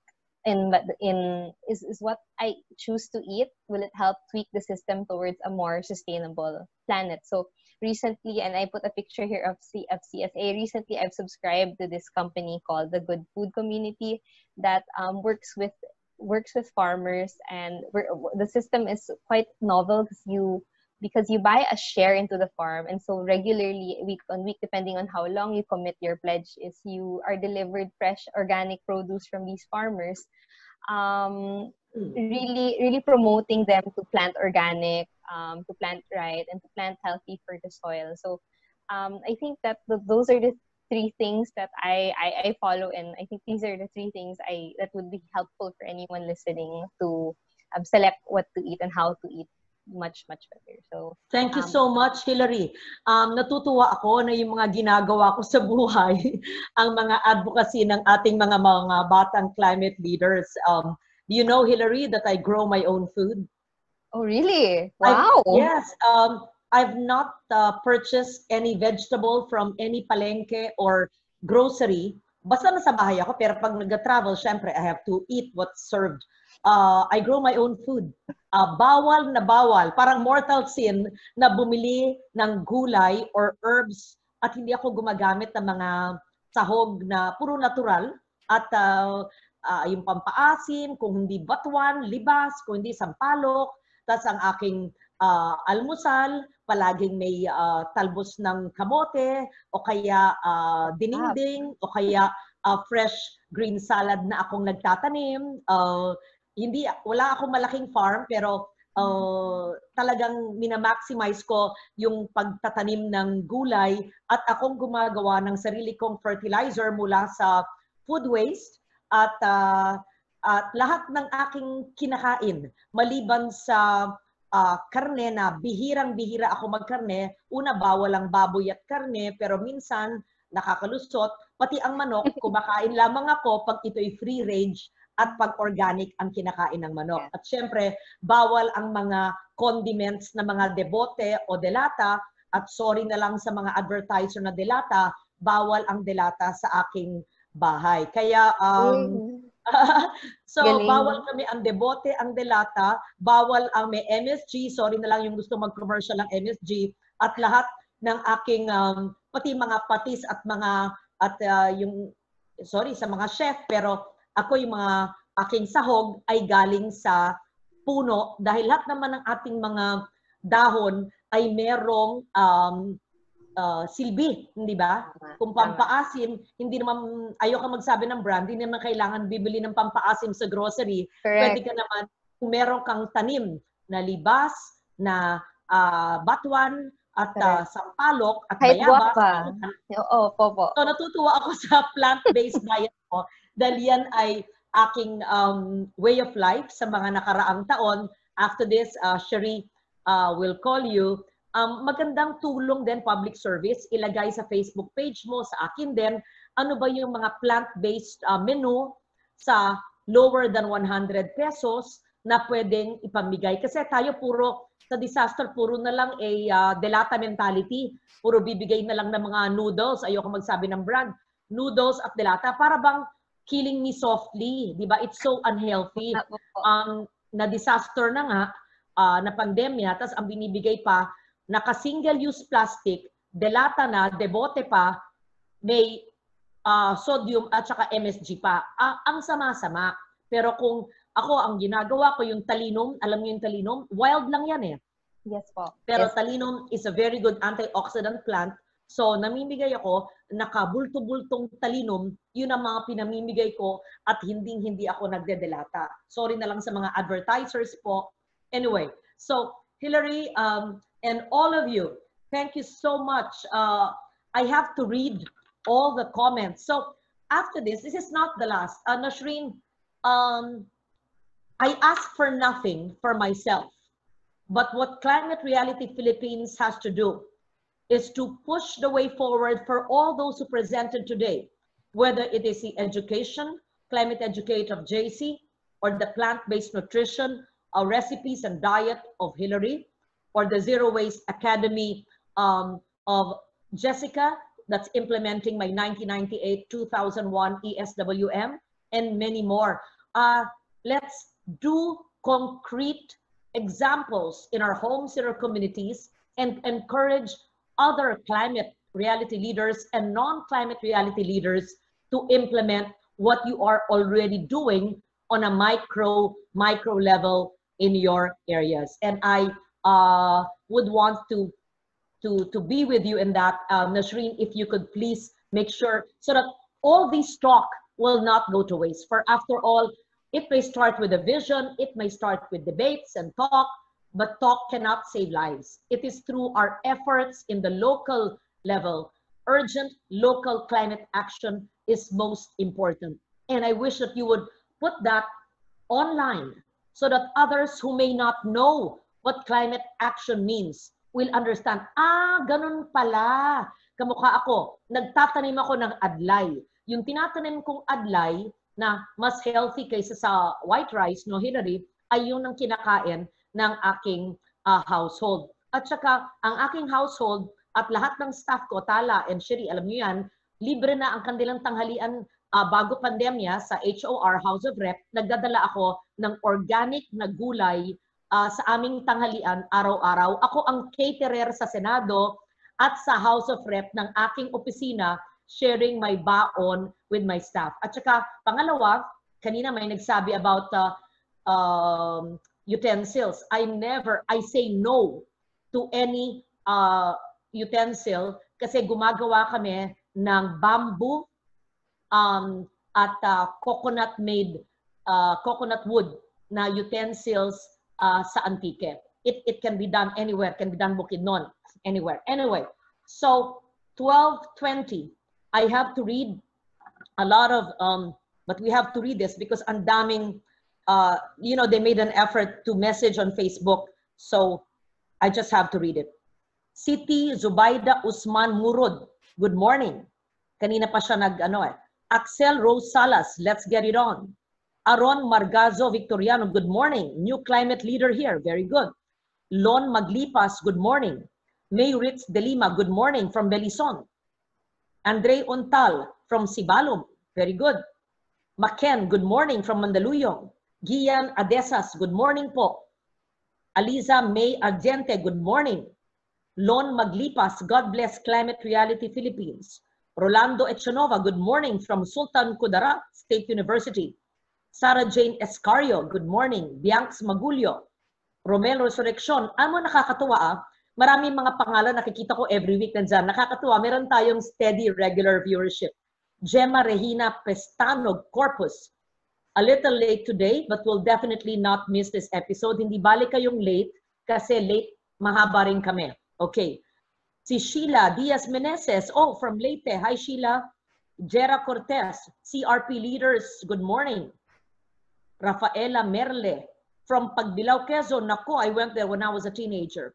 Flor Lopez de Leon, good morning. Anselma Aurelio Leguarda. Hindi Legarda. Happy morning to all Antiqueños. Nakakatuwa! Dapat lahat ng Antiqueños manood kay JC. Okay. Corazon Blancha. Nice one, Deputy Speaker. Thank you so much. How to show people what we need to plant flowers or vegetables in our backyard. Nashrin, gawin nyo to.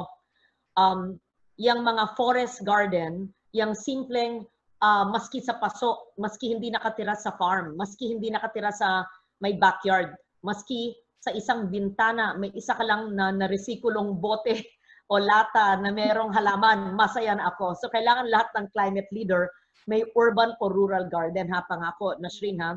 Lon Maglipas, go Naz, aba may fan ka rito. Nino Pinalva, go Juan Carlo, aba meron kayo mga fans ha. Angelica Pinlac Rebusura, go Hillary Howe, may kanya-kanya silang pala. O sige, Beatrice Ann, proud climate reality leader, Climate Educate Project, represent dear friend, Sir Carl, aba, estudyante ka. Mark Lyndon Diaz, God is good all the time, it's true. Wilson Sayabok, good morning, proud leader from Talisay, Cebu, very good. Annie Castillo Leopoldo, hello to my niece. Jessica, go girl, proud of you. Nakakatuwa, oh, may kanya-kanyang pala sila. Very good yan. And this will be posted on Facebook and YouTube, in my Facebook and YouTube, but also in your respective Facebook, so people can just share and share and share.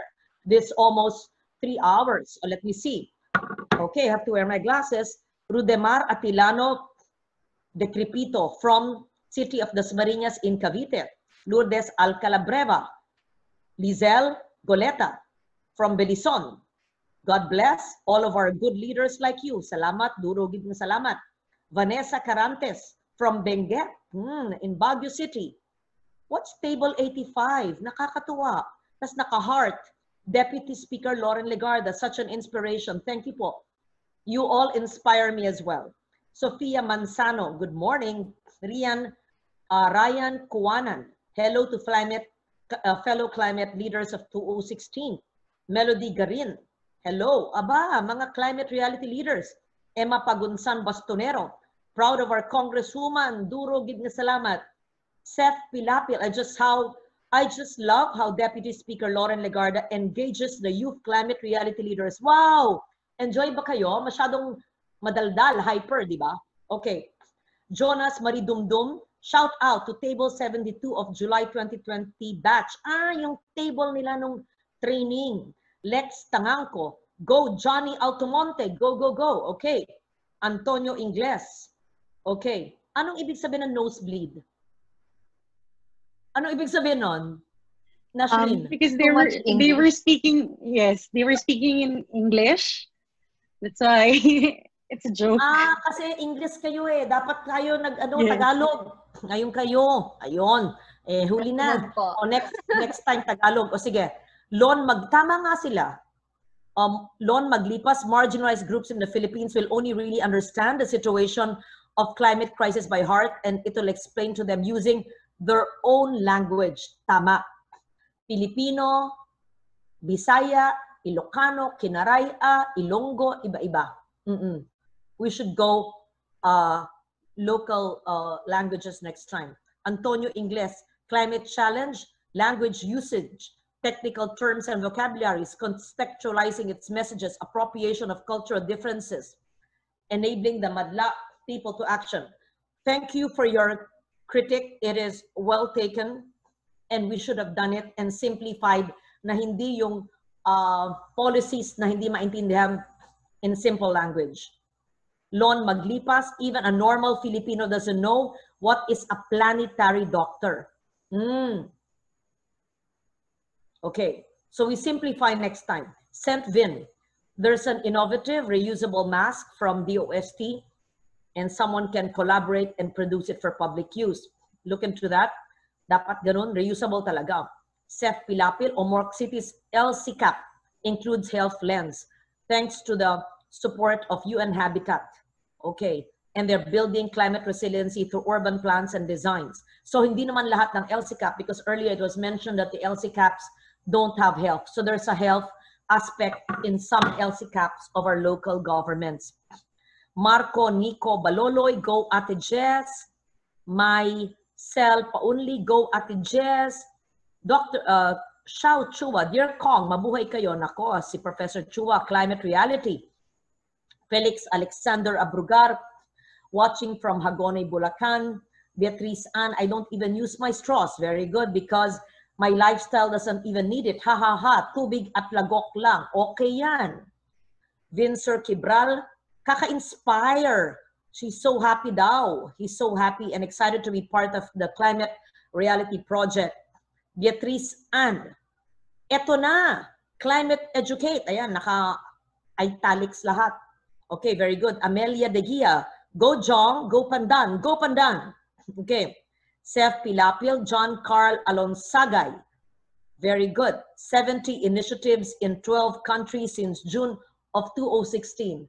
Thank you, John, and make it more than 12 countries, and in fact, make it the 18 municipalities of Antique. If you can influence 12 countries, make it the 34 barangays of Pandan, make it the 500 barangays of Antique, and the 550,000 Kasimanwas. Local climate action. Do I hear a yes from Carl, from JC? Yes, of course, ma'am. Very good. Okay. John, so maganda yung nagsimula ka sa 12 countries, tapos sasabihin mo, mag-meeting ka sa lahat ng barangay, 500. Ito nagawa ng ibang bansa. Bakit hindi kayang gawin sa ating hometown? John Paul Gomez, good morning, Inday Lauren. Good morning. Mayad nga aga. Sa Shing, great work, John Carl, Climate Educate Project. Beatrice Ann. Ha ha ha, walang plastikan. Catchy. Ah, maganda yun. Oh, walang plastikan. Oh, maganda yun. So, Antique, Mandaluyong, Sultan Kudarat, Quezon City, Quezon Province, Cebu, Cavite, Benguet, Leyte, Bulacan. Viewers, hello. Hi, Miss Hillary. Can you share the recipes? Pwede, Hillary, ha? We will post it after this. Meron ka mo art card on your recipes. Yes, I have post that it ready. after this. After I say goodbye, Sherry, ha, i-post na ninyo. Gusto ko rin malaman. At ilalagay natin sa Facebook page ko. Pwede mo lagay sa Instagram mo at saka sa Instagram ko, sabihin ko galing sa'yo. Shout out to our mentor, Miss Jessica. Proud mentee here. Sashing. That's her real name, Sashing. Can we also integrate in PPAs of LGUs traditional knowledge? Yes, of course. Proved to be effective in sustainable resource management in the coastal areas. It seems that BIFAR depends so much on science while relegating sidelines of TKPs that contribute a lot to sustainable coastal resources. Traditional knowledge, of course. I've always been an advocate of indigenous knowledge and traditional knowledge. Mas alam ng ating mga mangingisda at magsasaka, ang ulap ay ganito na. Ganito ang kulay ng ulap, may mangyayari. Ang hangin, parating na. Di ba? Ang mga waves, ganyan. Hindi ba? Oo. So traditional knowledge should be used. Sashing. Sasha Joso, yes! You were with us for Antique Cuisine. Very good. Maripas Felicio Magno, salamat sa inyong initiative. Sana lahat makatulong sa pag-save ng Mother Earth. Did I read Kyle Aboy? Yes, Jessica. Let me see. And, okay. And of course, ang daming text ni Mother Earth Foundation mismo, ni Sonia Mendoza. Babasahin ko ang iba. Okay, National Cleanup Day should not be cleanup. A brand audit should also be conducted to point out which manufacturers are the real plastic polluters in the ocean. Ayan. Ang gagaling daw ng mga climate reality youth. Please author na and pass the national SUP law. Yes, na-author ko na yun eh. Reusables are safe to use in the pandemic. Tama. And there's a statement signed by 125 scientists on reusables. Yes, so veer away from single-use plastic. We should reuse, adaptive reuse, recycle, reuse. Tama na ang lecture, okay? It's lunchtime and I wish I could try the recipes of plant-based nutrition diet of Hillary. So thank you very much. Ethan, if you're still with us, it's 12:30 a.m. where you are in the US. Keep safe. Your COVID is still rising, just like my country, but it will be good. Nashreen, Climate Reality Philippines, and all our leaders, the way forward, Nashreen, I've told you about that. And I hope that we could really operationalize all the policies, all the advocacies into the simplest, doable, local climate action. Thank you very much.